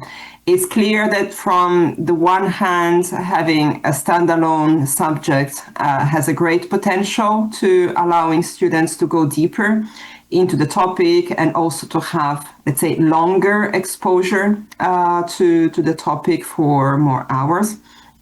However, we also know that it is difficult from a political and organizational level to really put in practice standalone subjects on financial literacy as mandatory subjects. We have seen examples from the other, my fellow panelists, of elective subjects, but to really do this as standalone and mandatory at the same time, very few countries have been able to do this. So I think there is to be a balance between what is advisable and what is feasible.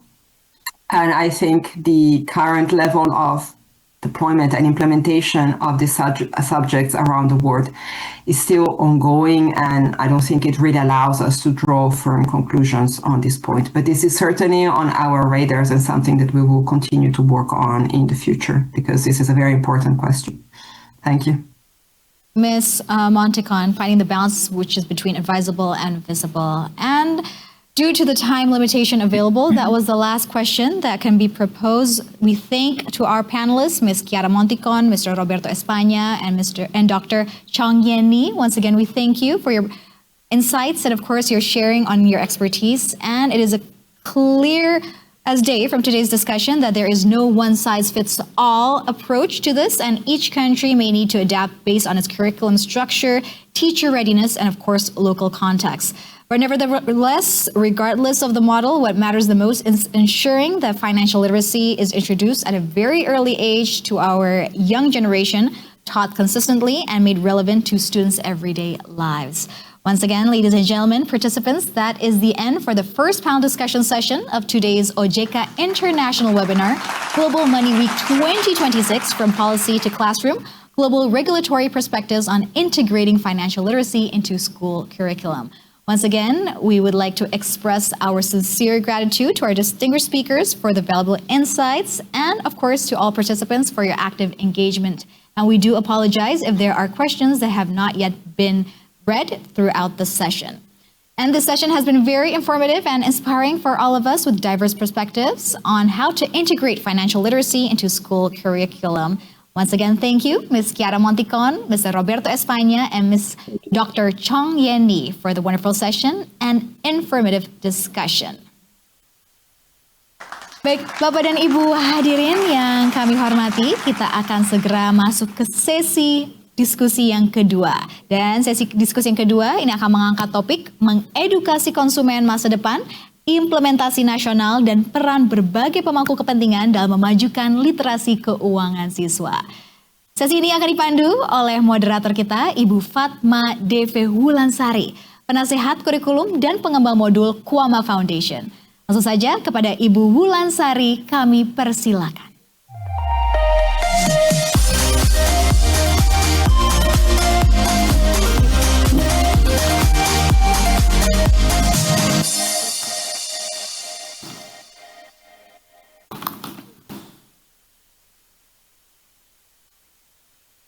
Baik, Assalamualaikum warahmatullahi wabarakatuh. Bapak Ibu hadirin yang saya hormati, selamat datang. Saya Fatma Wulansari, penasihat kurikulum dan pengembang modul di Keuangan Foundation. Merupakan suatu kehormatan bagi saya untuk menjadi moderator pada sesi kedua webinar hari ini. Kita baru saja menyelesaikan sesi pertama yang sangat menarik dan juga insightful, di mana para pembicara kita berbagi wawasan yang sangat berharga tentang berbagai perspektif dalam mengintegrasikan literasi keuangan ke dalam kurikulum sekolah. Kita juga telah membahas bagaimana pendidikan usia dini memainkan peran sangat penting dalam membentuk individu yang cakap secara finansial, dan pentingnya membekali siswa dengan pengetahuan dan keterampilan yang dibutuhkan untuk membuat keputusan keuangan yang tepat sepanjang hidup mereka. Di sesi kedua ini, kita akan melanjutkan perjalanan kita dengan membahas topik yang tidak kalah menarik, yaitu tentang mendidik konsumen masa depan, implementasi nasional, dan peran multi pemangku kepentingan dalam memajukan literasi keuangan siswa. Kita akan menyoroti materi pembelajaran utama dan pengetahuan penting yang dibutuhkan pelajar Indonesia untuk menavigasi kehidupan keuangan mereka. Kita juga akan membahas penyampaian edukasi keuangan melalui program yang lebih terstruktur, kegiatan yang menarik, dan juga inisiatif kolaboratif, sehingga literasi keuangan dapat dipahami dan diterapkan secara lebih efektif oleh siswa dalam kehidupan sehari-hari mereka.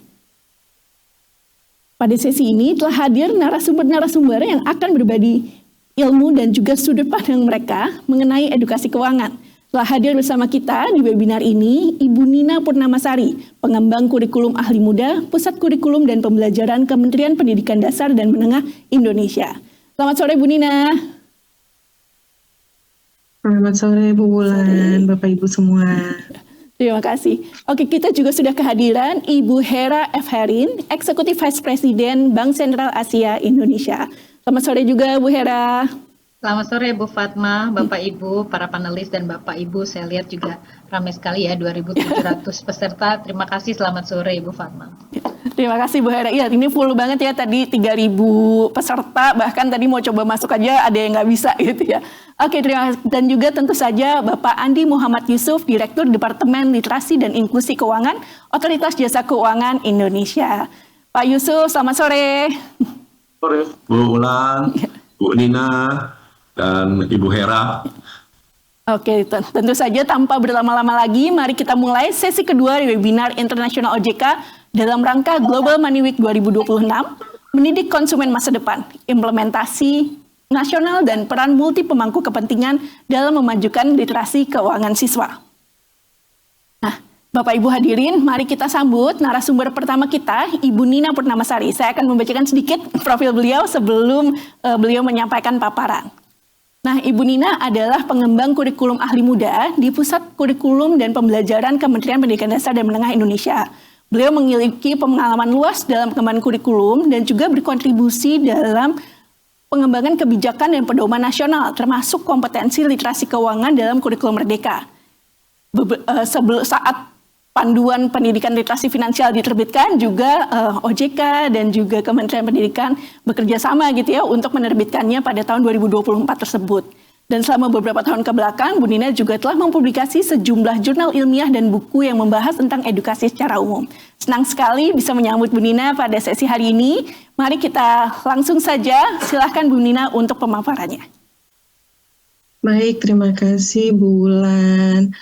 Selamat sore, Assalamualaikum warahmatullahi wabarakatuh.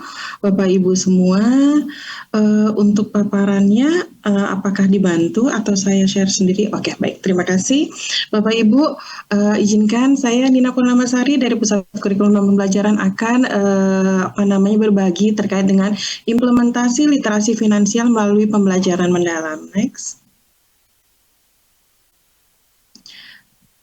Mohon izin, sepertinya paparannya agak terpotong, bisa lebih shrink gitu supaya lebih fit dengan layar. Oke, baik, terima kasih. Baik Bapak Ibu, untuk mengawali bahwa untuk mempersiapkan generasi emas 2045 yang sadar finansial, sebenarnya Pusat Kurikulum dan Pembelajaran sudah melaunching panduan pendidikan literasi finansial di akhir 2024. di mana pengembangannya itu kami bersama dengan OJK, BI, Kemenkeu, dan LPS menyusun panduan ini dan melaunchingnya juga bersama-sama sebenarnya ya di akhir tahun 2024 itu. Nah, yang mendasari kami mengembangkan panduan pendidikan literasi finansial itu adalah kenyataan bahwa skor literasi finansial Indonesia itu masih di bawah rata-rata dunia. Dan walaupun data-data ini sudah diupdate ya, data-data yang di bawah ini sudah diupdate di 2025, tapi itu tidak menjadi lebih baik daripada waktu saat kita melaunching panduan pendidikan literasi finansial kita. Sayangnya seperti itu ya. Dan yang paling menyedihkan di sini adalah data bahwa 2% dari pemain judi online itu berusia 10-16 tahun, yang artinya anak usia sekolah ya gitu. Jadi masih anak-anak kita yang itu yang masih perlu kita rangkul. Next. Bapak Ibu, ketika Bapak Ibu akan mengimplementasi literasi finansial, Bapak Ibu dapat menggunakan pendekatan pembelajaran mendalam yang saat ini juga sudah saya yakin Bapak Ibu sudah mengimplementasi ya. Jadi panduan literasi finansial ini align dengan kebijakan kementerian saat ini, yaitu pembelajaran mendalam. Karena pembelajaran mendalam ini adalah pendekatan yang holistik dan terpadu yang melalui olah pikir, olah hati, olah rasa, dan olah raga dengan suasana belajar dan proses pembelajaran yang berkesadaran, bermakna, dan menggembirakan, yang tujuannya adalah untuk memuliakan, tidak hanya memuliakan murid, tapi juga untuk memuliakan gurunya. Next. Bapak Ibu, saya izin refresh ya. Saya yakin Bapak Ibu guru, terutama pendidik, kepala sekolah, dan stakeholders sebenarnya sudah tidak asing dengan kerangka ini, tapi izin refresh saja ya Bapak Ibu ya, bahwa pembelajaran mendalam itu tujuannya adalah untuk mewujudkan dimensi profil lulusan yang ada 8 dimensi ini. Nah, 8 dimensi ini diwujudkan melalui prinsip pembelajaran yang berkesadaran, bermakna, dan menggembirakan. Di mana prinsip pembelajaran ini dilakukan dengan pengalaman belajar, yaitu memahami, mengaplikasi, dan merefleksi, yang merupakan suatu siklus yang terus berlanjut. Dan semuanya ini dibalut dalam kerangka pembelajaran, di mana praktik pedagogis dan lingkungan pembelajaran ini merupakan hal yang harus masuk dalam desain pembelajaran, namun untuk kemitraan dan pemanfaatan digital bersifat opsional. Izin Bapak Ibu, saya tidak akan mengupas lebih jauh, karena saya yakin Bapak Ibu sudah banyak mendengar bagaimana kerangka pembelajaran ini dikupas. Next. Baik Bapak Ibu guru, terutama ya pendidik, Bapak Ibu tidak hanya sebagai fasilitator dalam pembelajaran ketika di pembelajaran mendalam, maka Bapak Ibu juga sebagai aktivator yang menstimulasi pencapaian tujuan pembelajaran dan kriteria kesuksesan murid kita agar mencapai level optimal. Dan sebagai kolaborator, tidak hanya berkolaborasi dengan peserta didik, tapi juga dengan berbagai stakeholder agar peserta didik kita pembelajaran yang kontekstual dan relate dengan pengalaman nyata kehidupan sehari-harinya. Dan yang terakhir sebagai pengembang budaya belajar, di mana guru memberikan kepercayaan dan peluang mengambil risiko kepada murid agar mereka dapat mengembangkan kreativitas dan inovasinya. Next. Nah, kaitannya dengan literasi finansial Bapak Ibu, ini merupakan kompetensi literasi finansial. Sama ya ketika Bapak Ibu guru membaca capaian pembelajaran, maka kompetensi literasi finansial ini juga dibentuk dari 4 elemen. Di mana 4 elemen ini di breakdown lagi menjadi 9 sub-elemen. Nah, hampir sama seperti tadi yang di Malaysia ya, kalau Bapak Ibu sudah mendengarkan bahwa apa yang kita lakukan ini merupakan muatan kurikulum, di mana Bapak Ibu ketika melakukan diversifikasi kurikulum, maka Bapak Ibu dapat mengintegrasikan elemen-elemen ini atau kompetensi ini ke dalam materi mata pelajaran yang relevan ataupun ke suatu judul atau tema topik dari kurikuler atau Bapak Ibu dapat mengintegrasikannya dalam program ekstrakurikuler ataupun Bapak Ibu juga dapat menyusun budaya sekolah Bapak Ibu. Sehingga ketika Bapak Ibu mengimplementasi pendidikan literasi finansial ini, Bapak Ibu tidak mendapatkan extra job gitu, dan anak-anak juga tidak terbebani dengan materi tambahan, karena itu merupakan sesuatu yang natural kita lakukan di sekolah.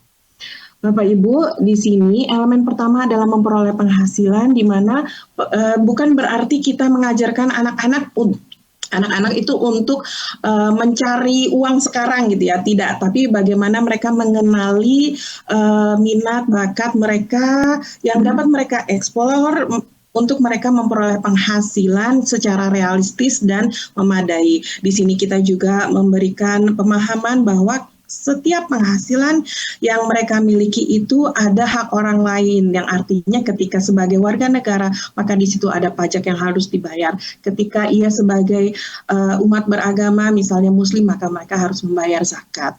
Kemudian di elemen kedua itu ada anggaran, belanja dan hutang. Di sini setelah mereka memahami bagaimana memperoleh penghasilan, mereka diberikan pemahaman bagaimana mengelola anggaran, kemudian mereka dapat berbelanja secara bijak dan mengevaluasi anggaran yang sudah mereka susun dan mereka implementasi. Termasuk juga ketika mereka harus berhutang misalnya, maka di situ ada konsekuensinya. Mereka harus membayar sehingga tidak terjadi tadi seperti tadi ya, kredit macet yang banyak itu di di usia muda begitu ya. Sehingga mereka ketika mau berhutang itu mereka sudah dapat menghitung bunganya itu berapa, bunganya itu per hari, per minggu, per bulan atau per tahun, dan bagaimana jumlahnya gitu ya. Mereka jadi sudah tahu sebelum mengambil, mereka sudah tahu resiko dan tanggung jawabnya. Kemudian elemen ketiga adalah menyisihkan penghasilan Bapak Ibu. Di sini peserta didik, murid kita diberikan pemahaman bahwa mereka perlu loh menabung. Kenapa? Karena itu penting jika terjadi kebutuhan darurat. Tapi juga mereka juga misalnya planning ke depannya mereka akan kuliah lagi atau membeli rumah dan sebagainya untuk jangka panjang. Mereka juga diberi pemahaman bahwa menabung itu nggak cukup. Gitu, karena itu akan terkait dengan inflasi, maka mereka juga diberi pengetahuan tentang investasi. Dan yang terakhir adalah elemen keempat, mengelola risiko dan mempersiapkan masa kedaruratan. Di sini anak-anak diberi pemahaman bahwa hidup itu tidak selalu seperti yang kita harapkan. Oleh karena itu mereka harus mempersiapkan nih, ketika mereka mendapatkan musibah, mereka harus mempunyai jaring pengaman yang memadai untuk kehidupan ke depannya. Next. Nah, ini adalah langkah-langkah yang dapat Bapak Ibu lakukan di sekolah. Nah, yang pertama itu Bapak Ibu dapat melakukan asesmen kebutuhan terkait dengan permasalahan finansial atau keuangan di lingkungan Bapak Ibu. Misalnya di lingkungan Bapak Ibu ekonominya menengah ke bawah. Nah, apa nih yang dapat Bapak Ibu lakukan untuk meningkatkan pemahaman yang nantinya mengeluarkan anak-anak kita dari lingkaran tersebut. Kemudian mereka ke sekolah dapat mengidentifikasi sumber daya yang mereka miliki atau yang tidak mereka miliki tapi mereka dapat memanfaatkan secara maksimal, misalnya dengan meminjam atau sebagainya. Dan langkah selanjutnya adalah mengidentifikasi cara mengintegrasikan pendidikan literasi finansial yang paling sesuai dengan karakteristik potensi sekolah Bapak Ibu. Apakah itu di budaya sekolah, di intra, di kokurikuler, atau di ekstrakurikuler, atau di secara keseluruhan kurikulum sekolah Bapak Ibu. Setelah itu Bapak Ibu dapat melanjutkan dengan mengembangkan perencanaan pembelajaran dan terakhir adalah mengidentifikasi potensi kemitraan yang dapat dilakukan sekolah untuk memaksimalkan pendidikan literasi finansial di sekolah Bapak Ibu masing-masing. Next. Berikut adalah inspirasi Bapak Ibu ya. Inspirasi ketika literasi finansial diintegrasikan dengan intrakurikuler. Di sini contohnya adalah di mata pelajaran matematika kelas 10, di mana tujuannya ini Bapak Ibu jika dapat melihat di sini tujuannya adalah tujuan mata pelajaran. Sehingga Bapak Ibu guru matematika ataupun mata pelajaran lain tidak terbebani dengan materi tambahan ya. Di sini kita jadikan sebagai konteks, integrasinya adalah sebagai konteks. Kemudian dalam mendesain pembelajaran ini kita sudah menyesuaikan dengan pembelajaran mendalam ya, untuk praktek pedagogisnya dengan pendekatan kontekstual, lingkup pembelajarannya di kelas dan lembaga keuangan, kemitraannya dengan lembaga pembiayaan, dan pemanfaatan digitalnya bisa dengan cara yang sederhana dengan kalkulator. Kemudian untuk langkah pembelajarannya kita awali dengan memahami, yaitu memahami konsep baris dan deret geometri dan konsep bunga majemuk serta investasi. Ini sesuai dengan tujuan pembelajarannya ya. Kemudian untuk mengaplikasi, di sini mereka dapat bermain peran bagaimana menabung, kemudian bagaimana menghitung ketika mereka harus berhutang, dan bagaimana ketika mereka akan melakukan investasi. Dan selanjutnya ketika merefleksi, mereka dapat melakukan asesmen diri terhadap pembelajaran yang terkait dengan baris deret, geometri, dan konsep bunga majemuk serta investasi untuk mereka kembangkan lebih lanjut agar dapat lebih kontekstual dengan kehidupan mereka sehari-hari. Dan di asesmennya untuk formatif kita menggunakan cara yang sederhana yaitu catatan anekdotal, dan untuk sumatif kita kembali lagi pada tujuan pembelajarannya ya Bapak Ibu, yaitu pemahaman terhadap konsep barisan dan deret geometri, konsep bunga majemuk serta investasi, serta bagaimana mereka mengomunikasikan hasil perhitungannya. Next. Di sini adalah contoh kokurikuler. Kita menggunakan, walaupun kita tidak punya mata pelajaran standalone Bapak Ibu, tapi kita punya kokurikuler yang dapat Bapak Ibu maksimalkan untuk pembelajaran literasi finansial ya Bapak Ibu. Di sini kita bisa menggunakan elemen maupun subelemen dari kompetensi literasi finansial sebagai tujuan dari kokurikuler Bapak Ibu. Di sini contohnya kita menggunakan tema Ayo Kelola Uangmu untuk anak kelas 3 melalui bentuk kokurikuler cara lainnya. Di sini saya mengambil subelemen 2.1 yaitu mengelola anggaran belanja dan hutang. Lalu desain pembelajarannya di sini juga sudah desain pembelajaran mendalam ya Bapak Ibu. Untuk praktek pedagogisnya itu berbasis proyek. Lingkungan pembelajarannya kita memanfaatkan ruang kelas, satuan pendidikan, lembaga keuangan, dan ruang virtual. Untuk kemitraannya kita bekerja sama dengan penjaga kantin dan lembaga keuangan. Untuk pemanfaatan digitalnya itu menggunakan internet, aplikasi media kreatif maupun aplikasi presentasi. Untuk langkah kegiatannya di sini kita mengawali dengan memahami apa itu konsep kebutuhan dan bagaimana cara merancang anggaran pribadi atau kelompok. Lalu pada saat mengaplikasinya dapat bermain peran bagaimana melaksanakan anggaran yang sudah kita susun tadi pada saat pemahaman konsep, dan ketika merefleksi kita melakukan evaluasi terhadap perencanaan yang sudah kita susun, bagaimana implementasinya, lalu kita evaluasi agar kedepannya kita dapat mengoptimalkannya dan kita implementasi dalam kehidupan sehari-hari. Untuk asesmennya formatif kita secara sederhana yaitu catatan anekdotal, dan untuk sumatifnya kita kembalikan lagi pada pengembangan dimensi profil lulusan ya Bapak Ibu. Bapak Ibu saya yakin sudah pernah membaca terkait dengan KEPK, Keputusan Kepala Badan BSKAP nomor 59 tahun 2025 itu berisi tentang elemen dan deskripsi dari subelemen dimensi profil lulusan. Next. Nah, Bapak Ibu, ketika Bapak Ibu ingin mengintegrasikan literasi finansial ke dalam ekskul, itu kita juga tidak usah memaksakannya Bapak Ibu, kita mengintegrasikan pada program-program yang bisa saja. Contohnya di sini karya ilmiah remaja, jenis kegiatannya itu misalnya meneliti pola menabung teman sebaya yang berpengaruh pada gaya hidup. Apakah dia menjadi pelit, apakah dengan frugal living mereka menjadi kebangetan untuk frugalnya, atau bagaimana begitu ya Bapak Ibu ya. Nah itu yang misalnya dapat diteliti oleh anak-anak dan nantinya hasilnya itu bisa kita berbagi gitu ya, menjadi bahan bacaan atau bahan pembelajaran di materi yang sesuai. Karena Bapak Ibu, ekskul itu tujuannya adalah untuk mewadahi bakat, minat, dan potensi peserta didik yang belum kita wadahi di intra dan kokurikuler, sehingga pastikan bahwa apa yang menjadi haknya ekskul itu tidak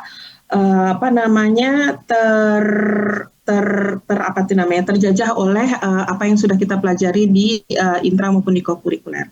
Selanjutnya, nah Bapak Ibu, ini adalah slide terakhir kami. Bapak Ibu, ketika Bapak Ibu sudah melakukan pengembangan kurikulum sekolah maupun di pembelajaran yang mengintegrasi literasi finansial, maka Bapak Ibu, langkah terakhir adalah dapat melakukan kemitraan. Nah, yang dapat Bapak Ibu lakukan di sekolah adalah yang pertama menentukan gagasan kemitraan. Gagasan kemitraan seperti apa sih yang diperlukan oleh sekolah Bapak Ibu? Apakah sebagai narasumber? Apakah sebagai tempat untuk menabung anak-anak harian? Atau seperti apa? Kemudian Bapak Ibu mengidentifikasi calon mitra potensial. Apakah itu koperasi sekolah misalnya? Atau itu orang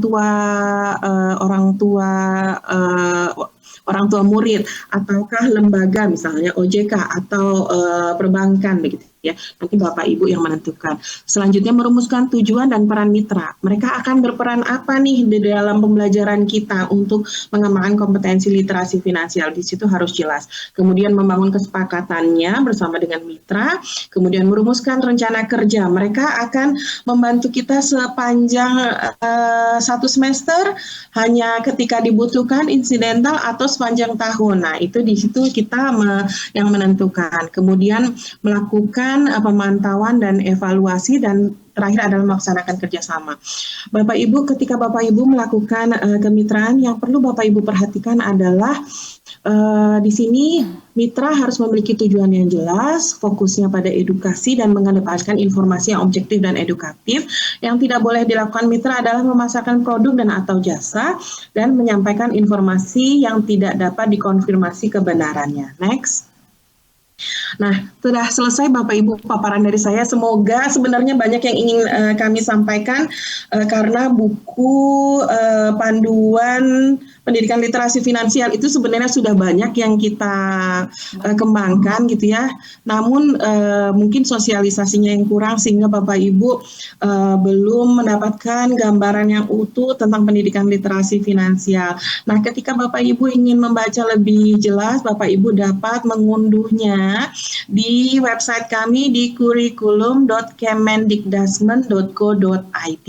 Di bagian panduan, di situ ada panduan pendidikan literasi finansial, di mana kami sebenarnya sudah mengembangkan juga kompetensi pendidikan literasi finansial itu mulai dari fase pondasi sampai dengan fase A dan sampai dengan F ya, sama seperti ketika di Malaysia tadi juga ya, bahwa kita sudah mengembangkan sampai sejauh itu sebenarnya. Mungkin itu dari saya, Bu Wulan. Baik. Kami kembangkan. Terima kasih. Baik, terima kasih banyak kepada Ibu Nina Purnamasari atas materi yang luar biasa. Jadi tadi kita sudah banyak gitu ya dapat insight, dan mudah-mudahan nanti Bapak Ibu hadirin, guru-guru di sini yang hadir bisa juga melihat gitu ya resources yang memang sudah ada, sudah dikembangkan lebih lanjut. Nanti mungkin kita bisa diskusikan lebih lanjut di sesi tanya jawab. Sekarang mari kita sambut pembicara kedua kita, Ibu Hera F. Harin. Saya bacakan sedikit profilnya. Ibu Hera F. Harin merupakan Eksekutif Vice President Divisi Sekretariat dan Komunikasi Perusahaan di Bank Sentral Asia atau BCA. Sempat berkarir dalam bidang jurnalistik, khususnya di bidang ekonomi, perbankan, dan pasar modal. Terhormat sekali kami atas kehadiran Ibu pada acara hari ini. Ibu Hera, waktu dan tempat kami persilahkan. Terima kasih Bu Fatma, Ibu Nina, Pak Andi. Saya mungkin izin sharing pada Bapak Ibu yang masih bertahan, rasanya saya lihat di 2400-an jadi ramai sekali.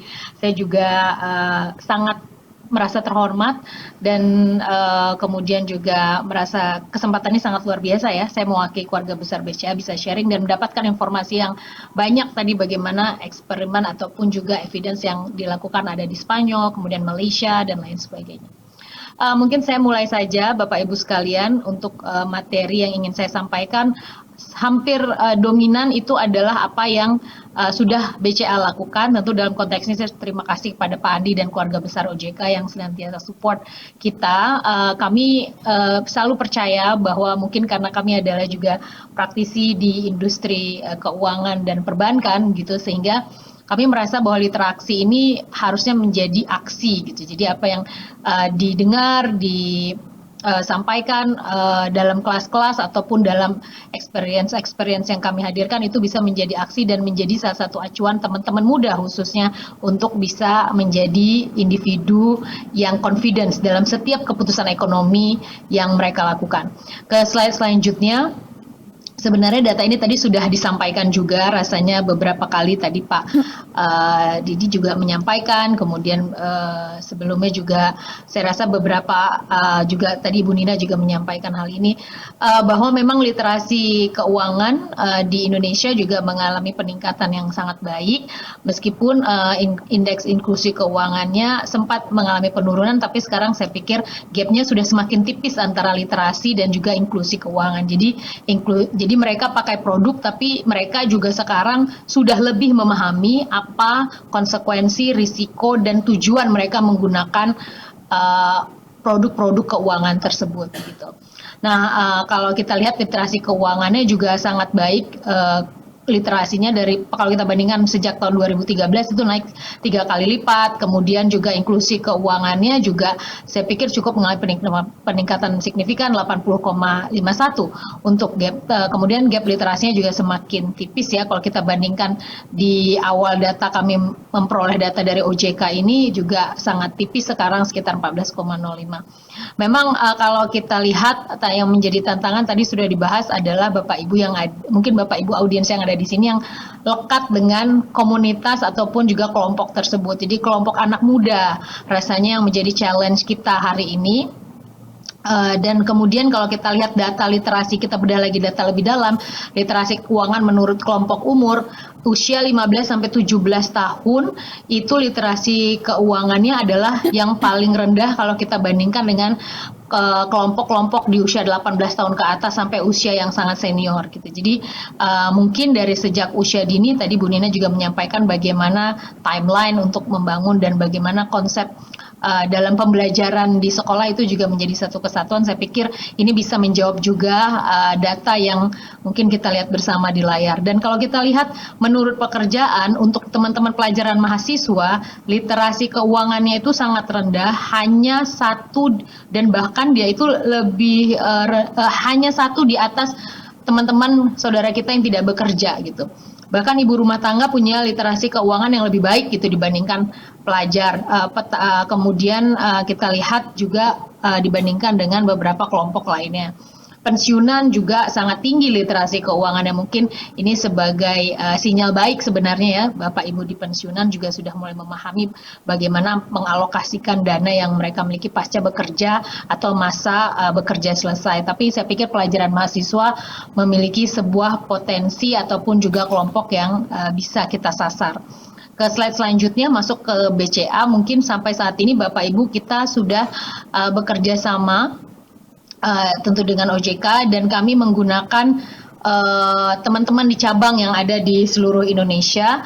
Sampai saat ini kita sudah syukurnya kita sudah mengedukasi sekitar 1,4 juta teman-teman yang ada di Indonesia, dan ini kelompok yang banyak juga, yang dominan juga adalah pelajar dan mahasiswa yang menjadi sasaran kita atau peserta dari aksi literasi keuangan kita. Kemudian kita juga menyasar beberapa segmen prioritas yang juga kita koordinasi dengan Bapak Ibu di OJK, yaitu petani, ibu rumah tangga, dan juga masyarakat umum. Sampai saat ini Bapak Ibu, kita meminta teman-teman di cabang menjadi bagian dari tim edukator literasi keuangan BCA. Jadi saat ini sudah ada sekitar 652 edukator di seluruh Indonesia yang tersebar di sekitar 244 cabang di seluruh Indonesia, cabang BCA. Jadi kami bekerja sama dengan teman-teman yang ada di cabang untuk bisa sharing bagaimana sesungguhnya praktik realnya yang ada saat ini, baik mulai tabungan, baik juga mulai investasi, kemudian juga apa konsekuensinya, apa juga tantangan-tantangan termasuk risiko. Misalkan bagaimana kalau adik-adik pelajar dan mahasiswa itu ditawarkan untuk pinjaman online yang tidak terregistrasi di OJK dan lain sebagainya. Apa konsekuensinya itu juga menjadi bagian yang kami share melalui teman-teman kami di cabang yang kemudian kami sebut sebagai edukator tersebut.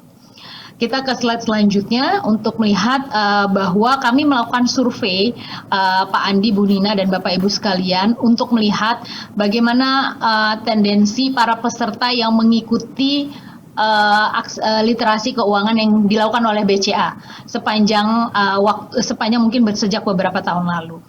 Nah, beberapa siswa ketika kami tanya, mereka mengetahui cara pengelolaan keuangan, bisa mengelola keuangan, namun dalam mempraktikkannya mereka sulit rasanya karena berbeda antara apa yang mereka pelajari dan mereka bisa ingat, mereka bisa hafal, mereka bisa jawab, tapi begitu mereka terjun ke real life itu ternyata tidak semudah teori yang mereka bisa memberikan jawaban gitu. Jadi ini satu hal yang menurut kami menarik. Selanjutnya ini teman-teman di SMA dan kita juga survei teman-teman kita di SMA, kemudian juga di kampus atau anak-anak kuliah gitu.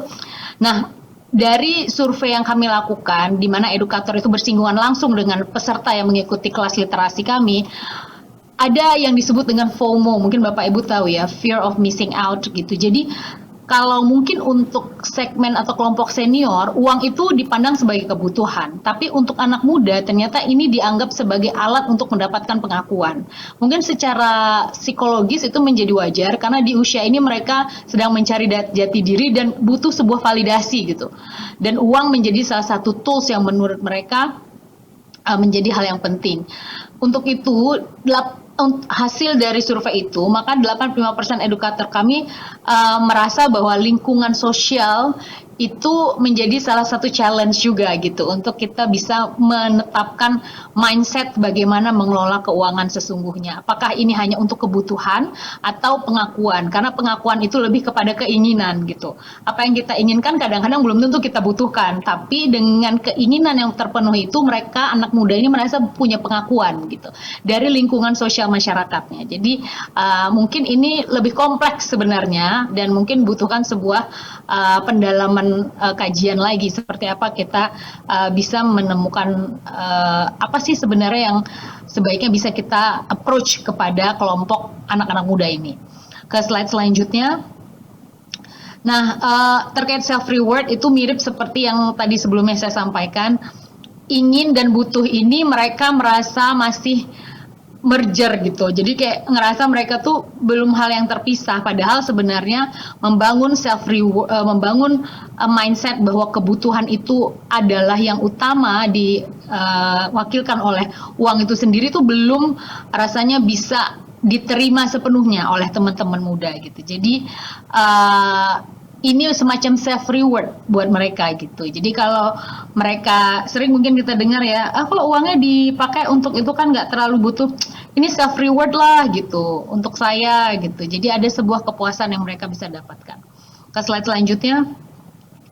Nah, ini juga menarik temuan dari para teman-teman yang kita lakukan survei ya, Bapak Ibu sekalian, bahwa microtransaction itu sekarang mendominasi, kecil-kecil, small ticket size, tapi cukup signifikan dan repetitifnya juga sangat cepat, transaksinya juga sangat cepat. Dan tadi juga data dari Bu Nina saya juga kaget juga ya. Jadi 10% itu adalah anak-anak usia 10 tahunan yang menggunakan kalau saya tidak salah tadi judi online dan lain sebagainya begitu. Jadi saya pikir ini ada relevansinya karena memang pengeluaran kecil-kecil ini kami catat ketika ditanya itu ada layanan aplikasi musik yang mereka bayar sendiri gitu, kemudian video, kemudian ada games gitu, belanja pernak-pernik gitu. Jadi microtransaction ini sebenarnya tercipta ketika digitalisasi menjadi bagian atau the way of life anak-anak muda hari ini, mereka begitu mereka lahir, mereka sudah hidup dengan the way of life. Digitalisasi itu mempermudah semua yang mereka butuhkan, semua yang mereka suka gitu. Jadi kalau mereka suka musik, ada layanan aplikasi musik, dan itu menuntut sebuah sistem berlangganan yang membutuhkan uang. Jadi uang itu kan dengan sangat cepat bisa tertransfer, mungkin dengan pocket gitu, e-pocket dan lain sebagainya, mereka bisa bayar gitu. Kemudian gaming dan belanja pernak-pernik gitu, itu juga menjadi salah satu challenge, bahwa kita tidak menghambat digitalisasi itu sendiri, tapi bagaimana kita bisa mengelola dan mengatur agar anak-anak ini juga punya sebuah mitigasi risiko untuk dirinya sendiri dan kesadaran yang lebih dewasa gitu. Kita ke slide selanjutnya. Nah, ada kemudahan yang tentu ditawarkan oleh sistem digital hari ini, tapi tentu ada tantangannya. Seperti digitalisasi itu semacam pisau bermata dua atau koin dengan dua sisi gitu. Lebih mudah kita dalam beraktivitas, lebih cepat apalagi, sangat cepat. Tapi ternyata membuat kontrolnya itu menjadi semu, tidak bisa terlihat. Kalau dulu kita kalau mau belanja, uang kita serahkan, secara psikologis kita tahu uang kita udah berkurang gitu. Kalau sekarang dengan digitalisasi dan mudahnya, jadi seperti value untuk berkurang itu jadi lebih kecil mungkin ya, sehingga less pain of paying itu juga menjadi salah satu behavior hari ini. Pinjaman online juga yang sangat mudah, diiklankan dengan bunga rendah. Saya pikir saya sangat appreciate teman-teman Bapak Ibu di OJK juga sangat rutin memberikan edukasi terkait hal ini. Begitupun kami juga di pelaku industri juga sering melakukan edukasi kepada nasabah dan juga publik. Judi online apalagi mudah mendaftarnya, ada gaming, gamification, permainan menyenangkan, dan ada potensi dapat uang terlebih dahulu, lalu kemudian keinginan untuk teradiksi gitu, untuk mengulang-ulang terus. Jadi hal ini menurut saya menjadi salah satu challenge kita bersama. Selanjutnya, nah untuk itu kami dari institusi perbankan bekerja sama tentu dengan Bapak Ibu di otoritas juga merasa penting untuk membuat sebuah campaign besar. Mungkin Bapak Ibu pernah dengar istilah ataupun juga iklan dono kasino gitu. Itu karena maraknya scam, social engineering, yaitu kejahatan-kejahatan. Bapak Ibu mungkin saya juga sekaligus ada sekitar 2.000 lebih peserta yang saat ini bergabung. Hati-hati kalau ada yang meng-SMS, WA, melalui Facebook atau Instagram, TikTok atau akun sosial media Bapak Ibu yang mengatasnamakan misalnya BCA gitu, bahwa Bapak Ibu dapat hadiah, bahwa Bapak Ibu mungkin melakukan transaksi yang mencurigakan, maka harus menghubungi dia. Jadi kalau tidak tahu atau tidak yakin, dono kasino. Jadi kasino aja gitu, nggak usah diladenin. Kalau mau cek, silakan menghubungi Halo BCA 1500888. Tapi sekarang kita juga punya aplikasi gratis, tidak pakai pulsa, nelponnya download aja di App Store ataupun Google Store. Ada Halo BCA, itu gratis, tinggal call dan pastikan ini bener nggak gitu. Jadi jangan terburu-buru, dan karena memang psikologis penipu itu biasanya suka in rush gitu, buru-buru cepat-cepat. Ada yang mengatakan kadang anggota keluarganya kecelakaan atau butuh uang atau sedang dan lain sebagainya, bermacam-macam. Dan penipuan atau kejahatan finansial ini Bapak Ibu itu lintas generasi pertama, jadi dari muda sampai tua, lintas tingkat pendidikan, dari mulai Bapak Ibu yang tidak kuliah sampai yang kuliah, sampai yang PhD dan profesor ada gitu. Jadi artinya kemampuan memainkan psikologis itu menjadi sangat hati-hati untuk Bapak Ibu sekalian. Dan untuk teman-teman di SMA ternyata levelnya itu masih moderat dan rentan terhadap penipuan. Apalagi satu lagi Bapak Ibu, pengamanan data pribadi. Kadang-kadang kita suka nggak aware gitu, apa yang kita share itu ya sudahlah aman gitu. Misalnya kita bertransaksi di mana, tidak hanya harus melalui BCA, misalkan di mall atau di pasar ada tawaran ini, boleh minta nomornya, boleh minta KTP. Itu sangat berhati-hati setiap Bapak Ibu share pengamanan data pribadi, karena bisa menjadi salah satu pintu masuk untuk kejahatan finansial, untuk menguras uang Bapak Ibu atau membuat Bapak Ibu juga patuh atau manut dengan apapun yang dilakukan oleh penipu tersebut. Ke slide selanjutnya. Dan apa yang kami lakukan, menyadari bahwa challenge ini sangat besar, maka kami melakukan beberapa hal selain campaign yang kami rutin lakukan gitu, baik dari marketing communication dan corporate communication. Ada juga materi, kami memberikan edukasi yang rasanya dekat dan sesuai dengan masing-masing kelompok usia tersebut dan juga kelompok pekerjaan tertentu. Ada istilah-istilah yang selalu kami pakai populer sehingga relate dengan anak muda. Kemudian juga terkait dengan poin kedua, emosi finansial, juga kami mencoba approach agar sedikit kesenangan kecil yang ditunda itu bisa menghasilkan kesenangan yang lebih besar. Tidak selalu mudah seperti yang kita inginkan, tapi approach ini kami lakukan rutin dalam literasi keuangan yang kami lakukan. Dan mungkin anak-anak muda itu jiwa keingintahuannya besar, jiwa pemberontaknya juga sedang tinggi-tingginya, maka seringkali pendekatannya tidak melarang, tapi lebih kepada pendekatan perencanaan gitu, agar mereka bisa merencanakan sebenarnya apa sih yang mereka lakukan, apa sih yang mereka butuhkan. Karena kalau dilarang, jiwa-jiwa muda itu kadang suka resah gitu ketika dilarang, jadi pendekatannya seperti itu.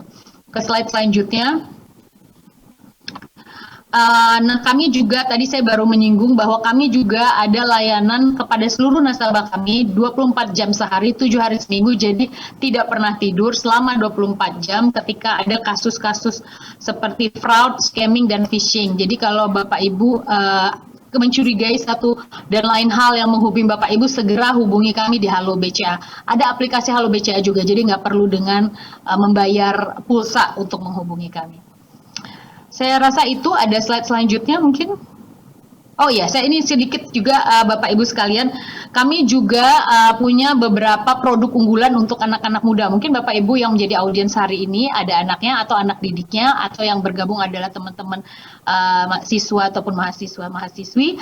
Kami memiliki produk unggulan, yaitu ada tahapan ekspresi BCA, ada tabunganku, ada simpanan pelajar atau simple. Nah, jadi kalau ekspresi BCA itu dia punya desain kartunya itu sangat vibrant gitu, anak-anak muda suka gitu. Ada juga pilihannya tabunganku. Nah, tabunganku itu ada yang 0 rupiah, jadi tidak ada biaya admin Bapak Ibu, tapi ada keterbatasan dalam bertransaksi. Ada juga simpanan pelajar. Ini mungkin menjadi salah satu bagian dari action ketika kita bicara tentang literasi keuangan. Jadi anak-anak tuh bisa langsung berpraktek gitu, bagaimana mereka mengelola dana yang mereka miliki gitu, sehingga tidak hanya terbatas teori, tapi langsung dengan memiliki produk-produk finansial. Kami juga punya pocket rupiah. Mungkin Bapak Ibu tahu anak muda sekarang itu mereka mengatur keuangan mereka itu langsung di mobile phone mereka gitu, jadi langsung di situ, sehingga di My BCA, salah satu aplikasi di Bank BCA itu bisa diatur sampai pemisahan 20 pos. Jadi kalau dia taruh di situ untuk misalkan untuk dia suka, mungkin dia punya interest untuk traveling, sebulan dia harus traveling. Nah, dia akan taruh di situ satu pos travel. Setiap dia dapat uang, dia akan alokasikan berapa persen ke travel. Dia memang rutin menggunakan skincare, maka dia sudah bisa atur, rencanakan spending atau biaya untuk beli skincare dia sebulan misalkan hanya 100.000.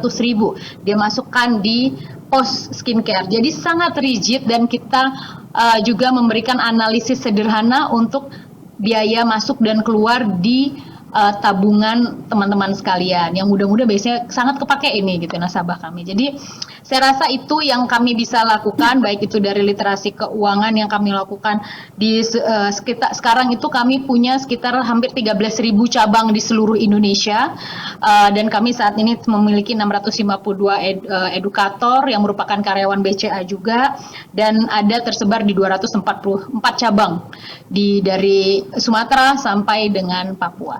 Semoga kerjasama kolaborasi dengan banyak pihak ini bisa membuat generasi muda Indonesia menjadi generasi muda yang bertanggung jawab, kemudian confidence, dan menjadi economic decision maker yang cerdas, kemudian juga bisa mengelola risiko dari setiap keputusan finansial yang dia lakukan.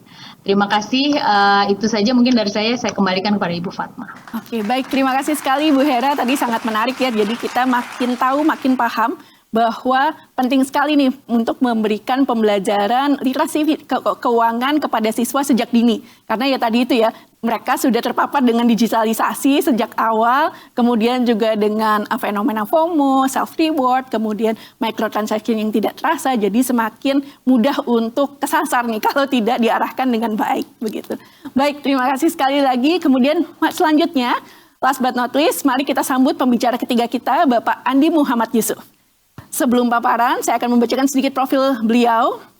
Pak Andi Muhammad Yusuf hadir hari ini mewakili Otoritas Jasa Keuangan atau OJK. OJK memiliki peran penting dalam menjaga stabilitas keuangan, mengatur sektor keuangan, serta melindungi konsumen di Indonesia. Perwakilan yang hadir bersama kita hari ini merupakan Direktur Departemen Literasi dan Inklusi Keuangan. Senang sekali dapat menghadirkan beliau bersama kita hari ini. Bapak Andi Muhammad Yusuf, sekarang kami mengundang Bapak untuk menyampaikan presentasi. Silakan, Pak. Ya, terima kasih Bu Fatma Wulansari.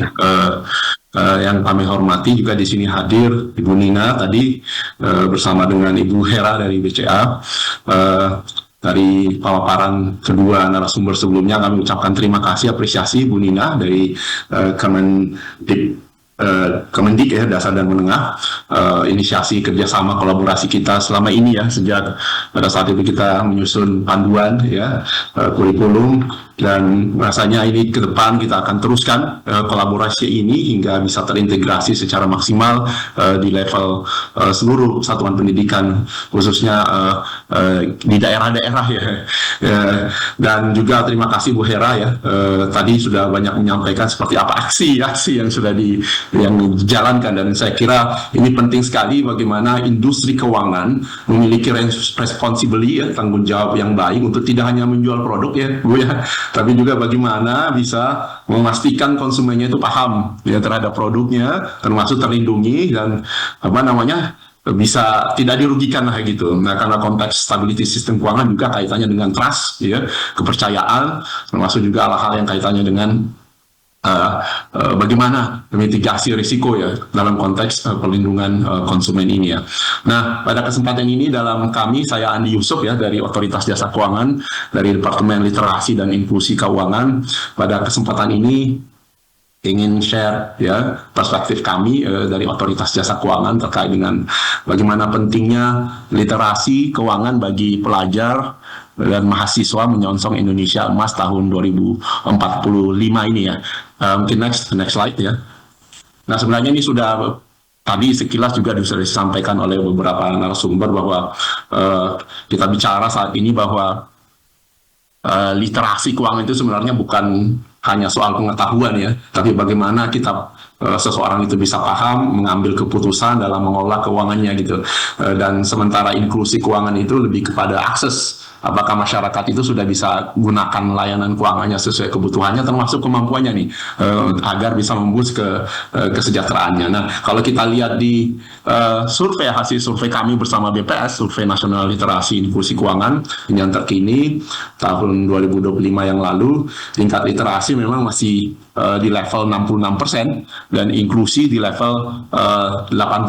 Jadi ini memang lebih banyak pakai daripada lebih banyak yang tahunya gitu ya. Dan secara global sih memang ini sudah cukup baik Bu Hera sebenarnya kalau dibanding kalau dari hasil OECD survei 2023 itu di kisaran 60 sampai 63%. Jadi relatif literasi kita itu relatif sudah ya sedikit di atas rata-rata nasional, walaupun memang relatif kebutuhannya tinggi. Kenapa? Karena di era digital ini memang risiko kerawanan ya, masyarakat yang banyak mengakses tapi tanpa memahami ya, tanpa memiliki risk management yang baik, sehingga ini tentu menimbulkan potensi-potensi kerawanan ke depan.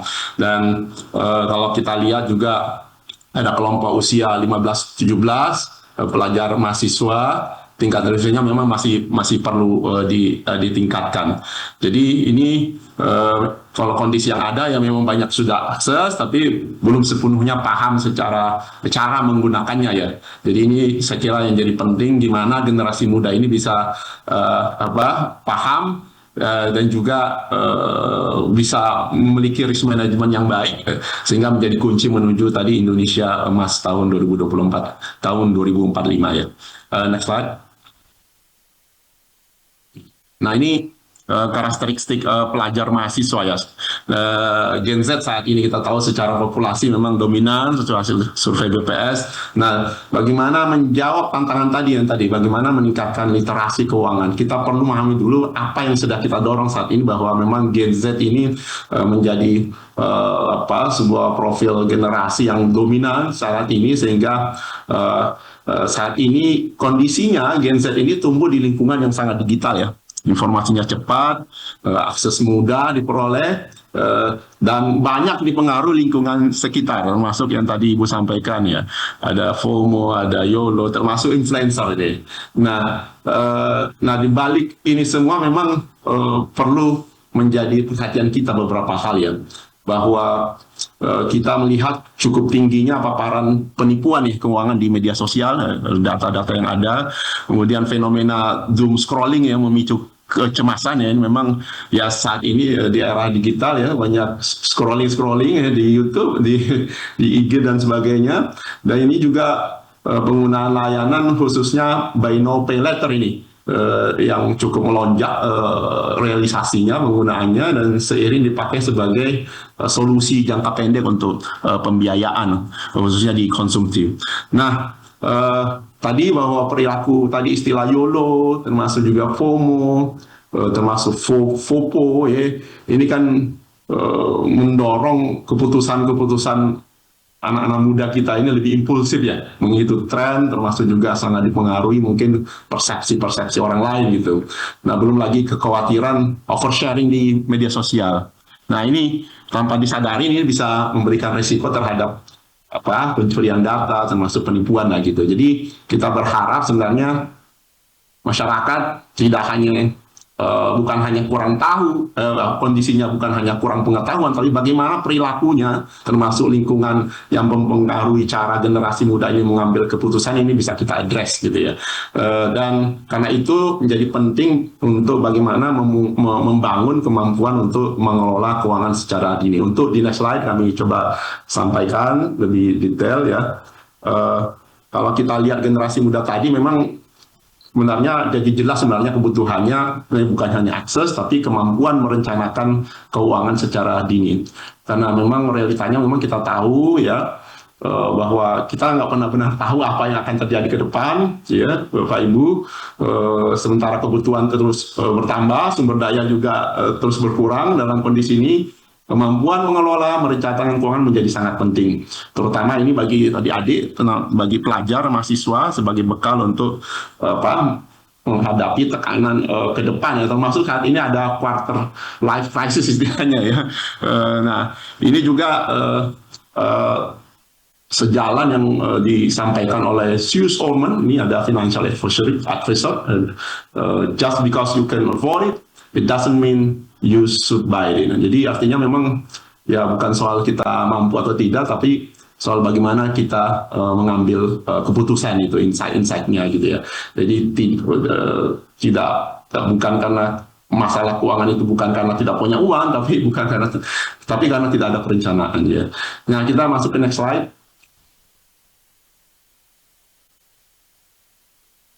Bisa next slide. Nah, sedikit edukasi ya mungkin kepada ibu-ibu nih, sharing kepada teman-teman. Di sini juga ada mahasiswa, pelajar, termasuk guru. Ada tips-tips ya mengelola keuangan pribadi ya. Nah, ini ada panduan sebenarnya ideal ini dalam mengelola keuangan. Sudah sering mungkin kita lihat ya, bagaimana misalnya dengan membagi pengeluaran kita. Sederhana sebenarnya, ini 40, 20, 30, 10 ya. 40 untuk kebutuhan sehari-hari, 30% itu mengalih penghasilan untuk menabung atau investasi, 20% untuk kewajiban seperti cicilan, dan 10% ini untuk kebutuhan sosial lah ya, ibadah dan sebagainya. Tapi ini bukan kaku ya, angka yang harus kaku, tapi lebih panduan awal saja sebagai minimal punya arah ya. Dan juga bisa menyiapkan dana darurat sekitar 3 sampai 6 kali pengeluaran bulanan untuk menghadapi kondisi yang tidak terduga gitu ya. Nah, mungkin next slide. Nah, ada juga ini ya, ada prinsip yang sederhana nih, tapi sangat penting itu. Nah, ini orang sering juga bahwa sisihkan bukan sisihkan gitu. Ya, artinya menabung, berinvestasi itu harus dilakukan di awal, bukan menunggu sisa di akhir ya. Karena kalau kita menunggu sisa biasanya udah nggak ada ya, udah habis ya. Di sisi lain kita juga mulai ini ya perlu membedakan antara kebutuhan keinginan, tadi juga udah disampaikan, kebutuhan itu memang penting, dia memang menunjang aktivitas. Kalau yang keinginan itu lebih ke hal-hal yang sifatnya tambahan lah gitu. Jadi sebenarnya bukan hanya soal uang, tapi soal bagaimana kita mengatur prioritas ya sebenarnya. Jadi kemampuan seperti ini juga tidak muncul dengan sendirinya ya, tapi perlu dibentuk, dibiasakan secara dini lah gitu ya. Lanjut. Nah ini sebelum ini ya tahap pengelolaan ya. Ya, sebelum mencapai kondisi keuangan yang baik ya, sebenarnya ada beberapa tahapan sederhana yang mungkin bisa dimulai sejak dini ya. Mulai dari kebiasaan menabung secara konsisten gitu. Terus miliki asuransi sesuai kebutuhan ya, termasuk juga dana darurat yang kami sampaikan, hingga mulai berinvestasi sesuai profil dan kemampuan masing-masing ya.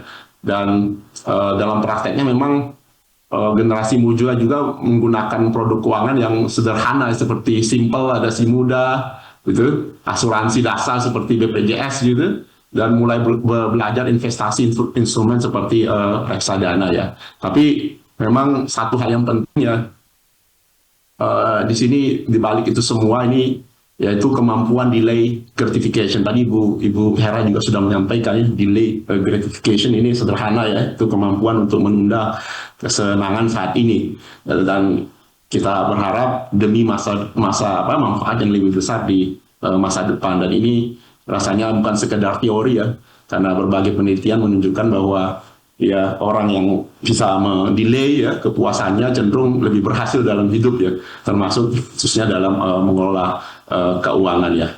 Nah, kami mungkin masuk ke bagaimana sih peran OJK dalam meningkatkan literasi keuangan khususnya di segmen pelajar dan mahasiswa. Mungkin di next slide.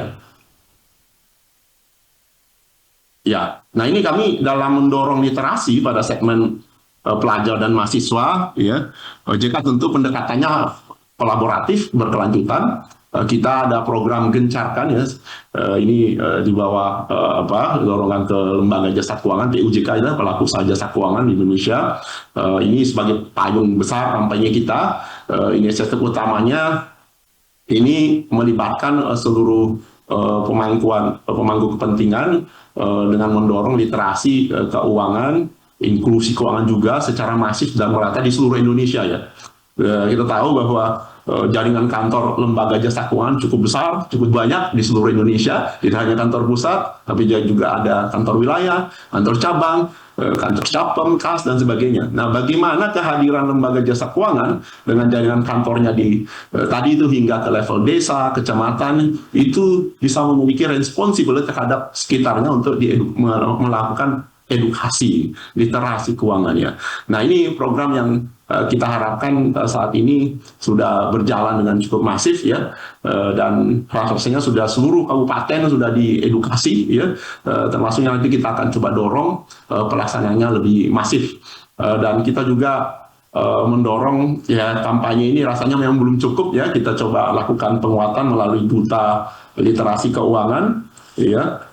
Duta kelas ini bagaimana mendorong bagaimana edukasi itu bisa menjangkau lebih luas lagi ya, karena peran duta literasi keuangan ini kita komunikasikan atau kita kolaborasikan dengan berbagai para stakeholders, misalnya guru, mahasiswa, termasuk pendamping UMKM, bahkan di internal lembaga jasa keuangan sendiri ya, menjadi duta literasi keuangan, termasuk media gitu, wartawan gitu. Dan ini kita ada program One PUJK One School. Nah ini PUJK diharapkan bisa go to school ya, melakukan edukasi langsung dan disertai dengan program di inklusi, khususnya program kejar kejar, artinya satu rekening satu pelajar gitu. Jadi sehingga bisa mendorong edukasi kepada masyarakat, kepada para siswa pelajar sejak dini di level paling bawah, bahkan di level PAUD. Nah, yang kita lakukan ini edukasi, pelatihan guru, training of trainers, termasuk juga penyediaan sarana pendukung. Nah, ini ada satu program yang cukup ini saat ini ya, Indonesia Syariah Financial Olimpiade. Kita menyelenggarakan semacam ajang kompetisi keuangan syariah. Ya.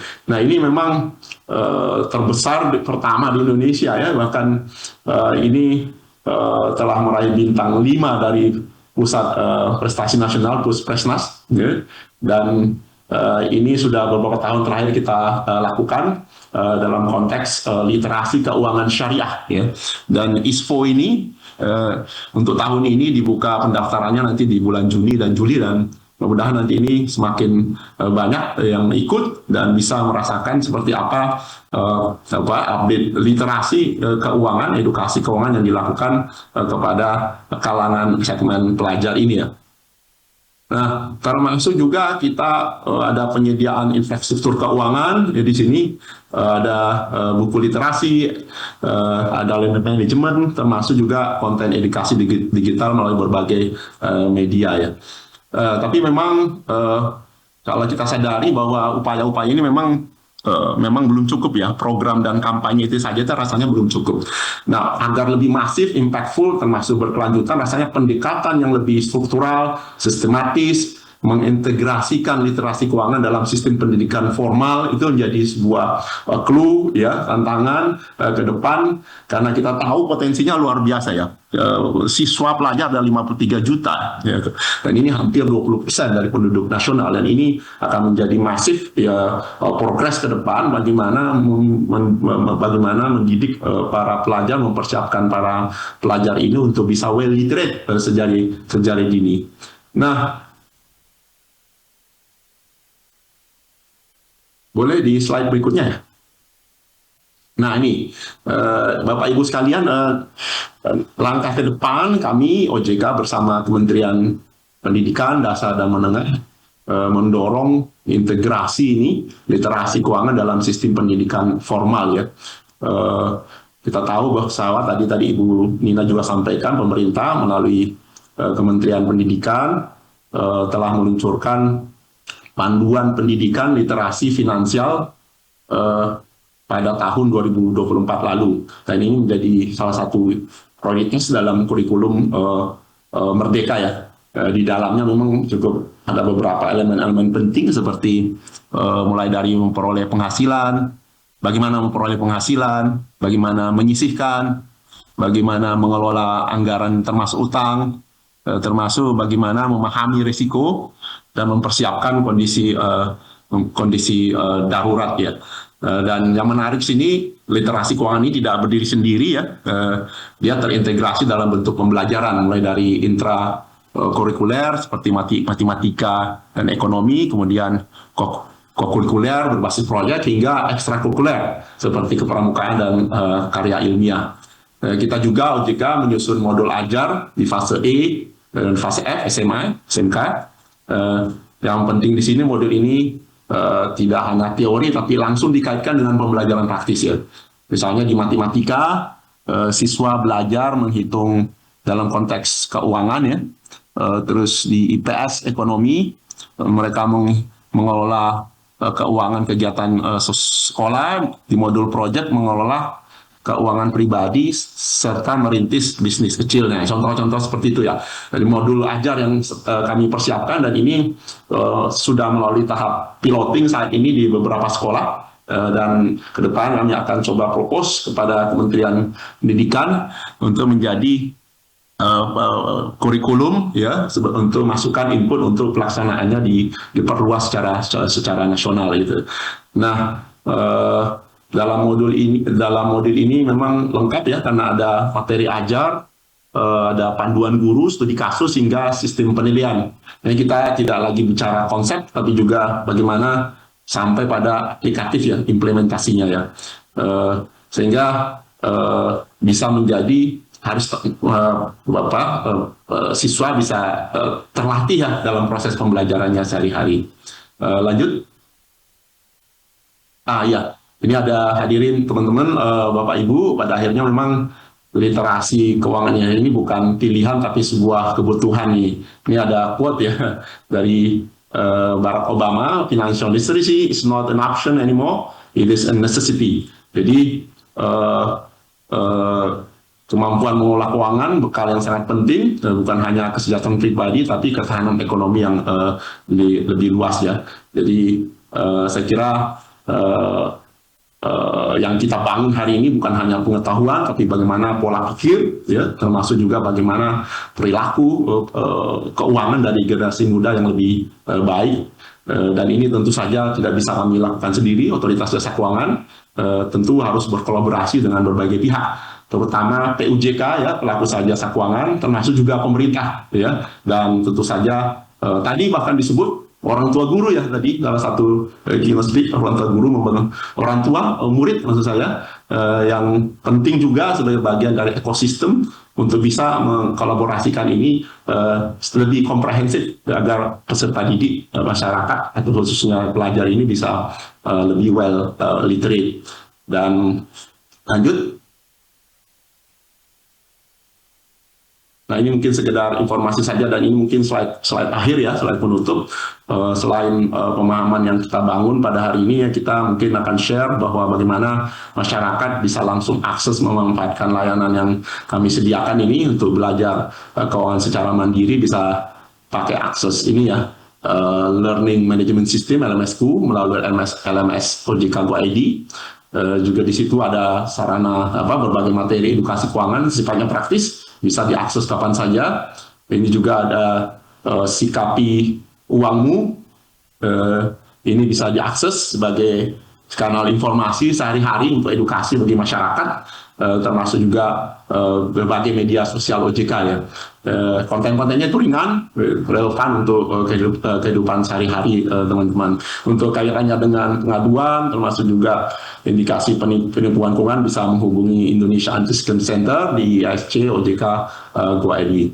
Dan kita juga ada channel kontak OJK 157 ya, 157 ini sebuah channel kita yang hotline kita jika ada hal-hal yang terkait dengan pertanyaan, pengaduan, masuk layanan informasi terkait dengan produk industri jasa keuangan termasuk yang ilegal saja ya.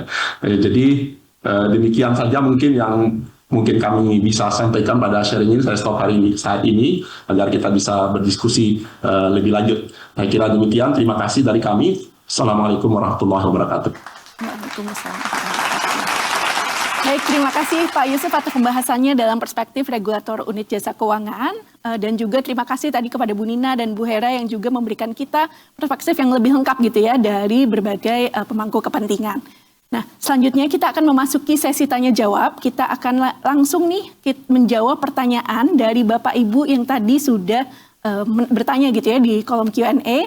Mohon maaf sekali mungkin karena keterbatasan waktu, jadi hanya ada satu pertanyaan untuk narasumber yang kami pilih. Mari kita mulai. Untuk pertanyaan pertama, untuk Bu Nina, ini ada dari Bapak Thomas Julianto. Pertanyaannya adalah, bagaimana kita bisa memperkenalkan literasi keuangan ke siswa-siswa khususnya nih di daerah tertinggal nih Bu Nina?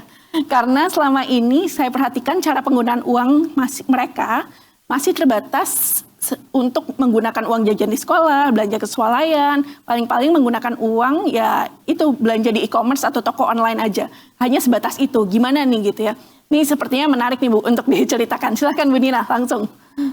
Baik, terima kasih Bu Wulan dan Pak Thomas, pertanyaannya luar biasa ya. Ini mungkin yang menjadi insight juga ya untuk Bapak Ibu yang lain, bahwa ketika dengan keterbatasan itu lalu apa sih yang mau dibelajarin di literasi finansial gitu ya. Nah, banyak sebenarnya Bapak Ibu, misalnya diawali yang paling sederhana dari anak-anak. Ketika dia punya uang jajan, maka mereka diajarkan tentang need and wants, kebutuhan dan keinginan gitu ya. Itu kaitannya dengan delay gratification, itu kan yang paling mudah ya Bapak Ibu ya. Lalu kalau misalnya mereka sudah bisa memahami konsep kebutuhan dan keinginan, mereka bisa lanjut ke belajar menabung. Ketika dia punya uang untuk dijajankan, berarti ada uang yang bisa disisihkan. Nah, setelah belajar menabung, maka mereka bisa memahami tentang menyisihkan penghasilan untuk jangka pendek, misalnya mau beli sepatu, mau beli baju. Jadi mereka nggak harus minta sama orang tua, mereka bisa setting goals mereka sendiri gitu ya.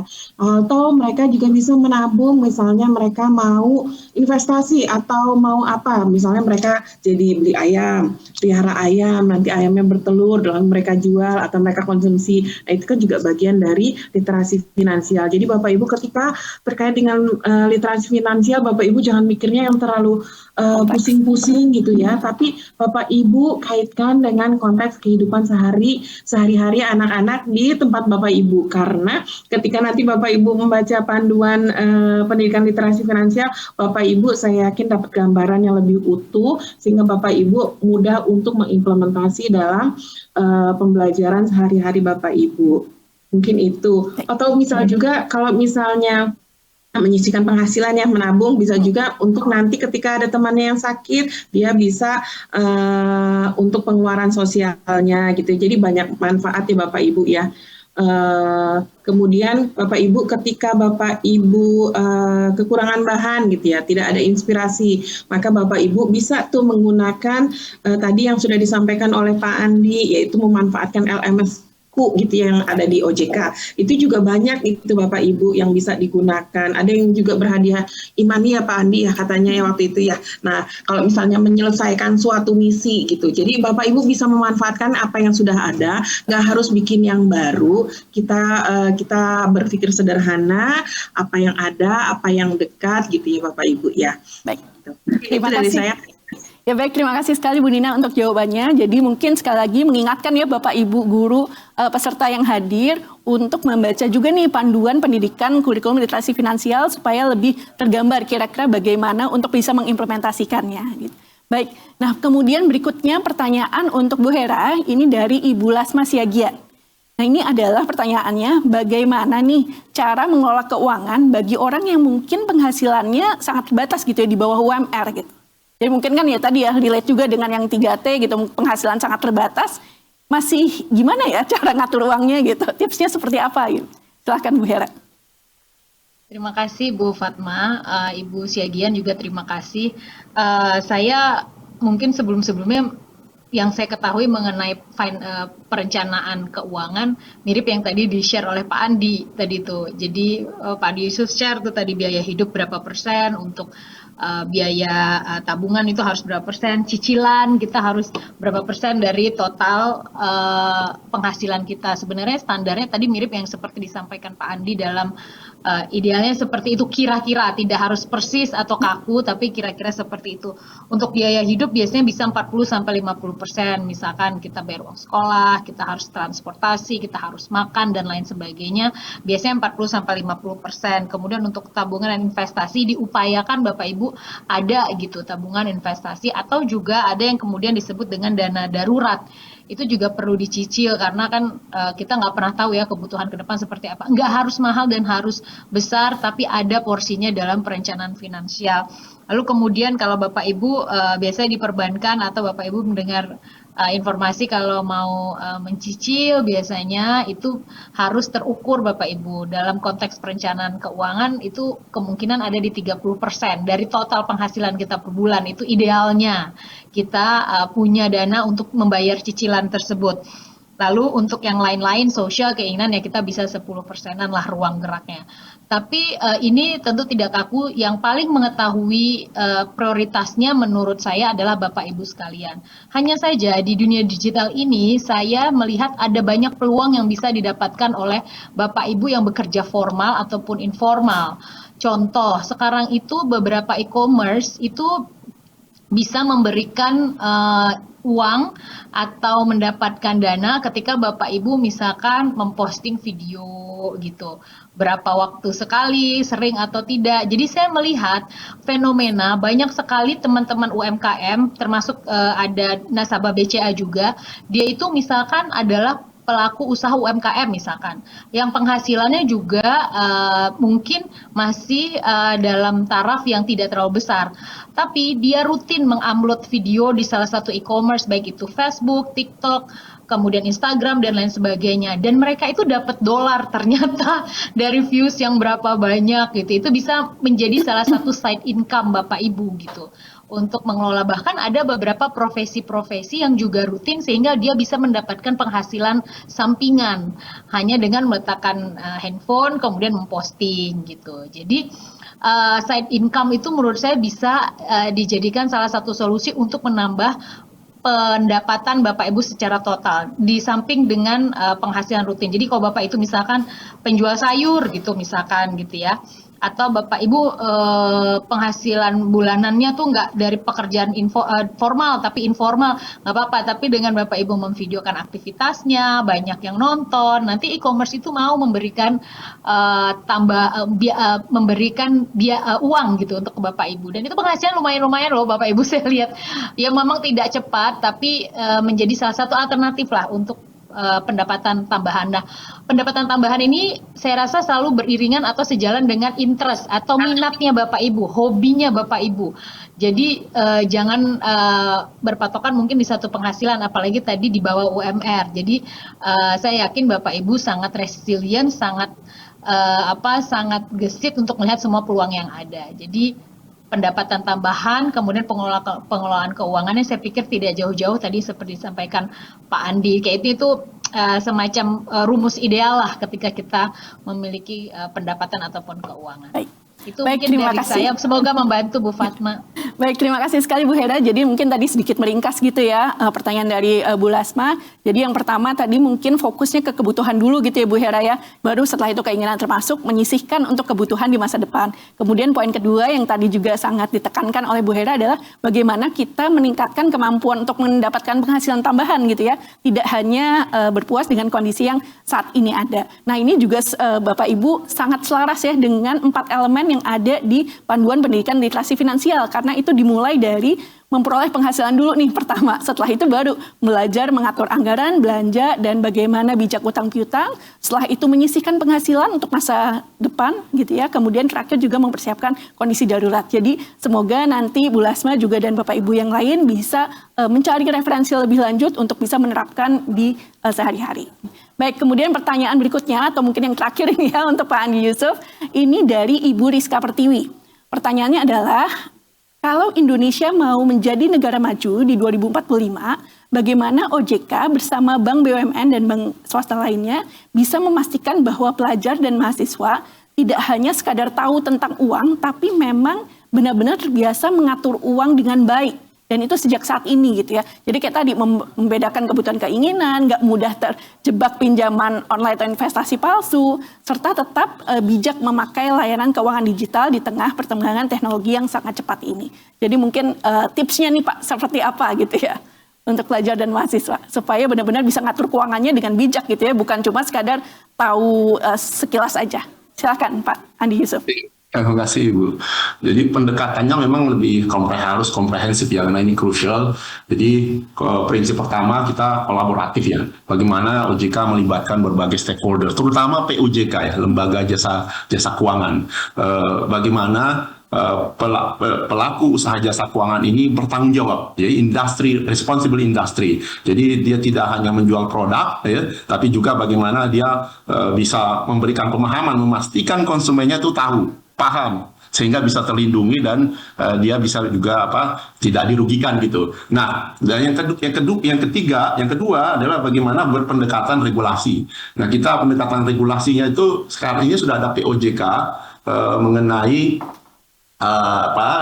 kewajiban literasi dan inklusi keuangan bagi POJK. Jadi setiap POJK itu wajib untuk memiliki program literasi dan inklusi keuangan ya, secara institusi ya, sehingga bisa lebih terstruktur dan bisa berkelanjutan. Kita harapkan bisa berdampak jika tentu saja dengan skala industri yang semakin besar ya. Jadi ini tidak hanya dalam konteks seremonial tapi bisa berdampak gitu ya. Nah, kalau kita lihat program-program yang ada di OJK Ibu, saat ini cukup banyak program-program yang sifatnya mendorong literasi keuangan ini. Kita juga ada gencarkan, gerakan nasional cerdas keuangan tadi kami sudah sampaikan.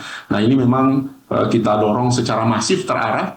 Dan berbagai platform seperti satu rekening satu pelajar itu kita dorong agar setiap pelajar itu punya rekening sejari dini gitu. Dan baik itu melalui simpanan pelajar maupun yang sifatnya simpanan-simpanan istilahnya non pelajar gitu, dalam artian di luar non simple gitu. Nah termasuk juga simpanan pemuda, si muda itu. Nah ini kan ditujukan bagi mahasiswa termasuk generasi muda agar bagaimana bisa mengelola keuangannya sejari dini secara mandiri dan akhirnya bisa memastikan bahwa kebiasaan finansialnya itu bisa secara bertahap bisa lebih baik dari tahun ke tahun. Nah kita memang membangun ini dalam sebuah strategi nasional, ya, strategi nasional literasi dan inklusi keuangan, dan ini kita memang bangun secara sistematis dan melibatkan berbagai stakeholders yang ada. Nah game changernya ini yang terakhir ya tadi, game changernya Bu, bagaimana ini bisa terintegrasi pada kurikulum nasional. Nah ini kita dalam proses tahap ke arah ke sana. Berbeda dengan Malaysia tadi. Malaysia memang sudah sejak 2017 ya kalau salah ya tadi. 12 bahkan di umur 5 tahun dari level bawah. Nah saat ini kita lagi mengembangkan menyusun modul pembelajaran itu masih di level SMA ya. Dan ini lagi pilot, dan ini ke depan akan kita dorong diimplementasikan secara masif. Ini yang mungkin akan menjadi game changer ke depan, bagaimana para pelajar ini bisa well literate ya, dan tentu saja karena porsi yang demikian besar ya, ini akan bisa impactful ke depan, dan mudah-mudahan bisa berkelanjutan Bu.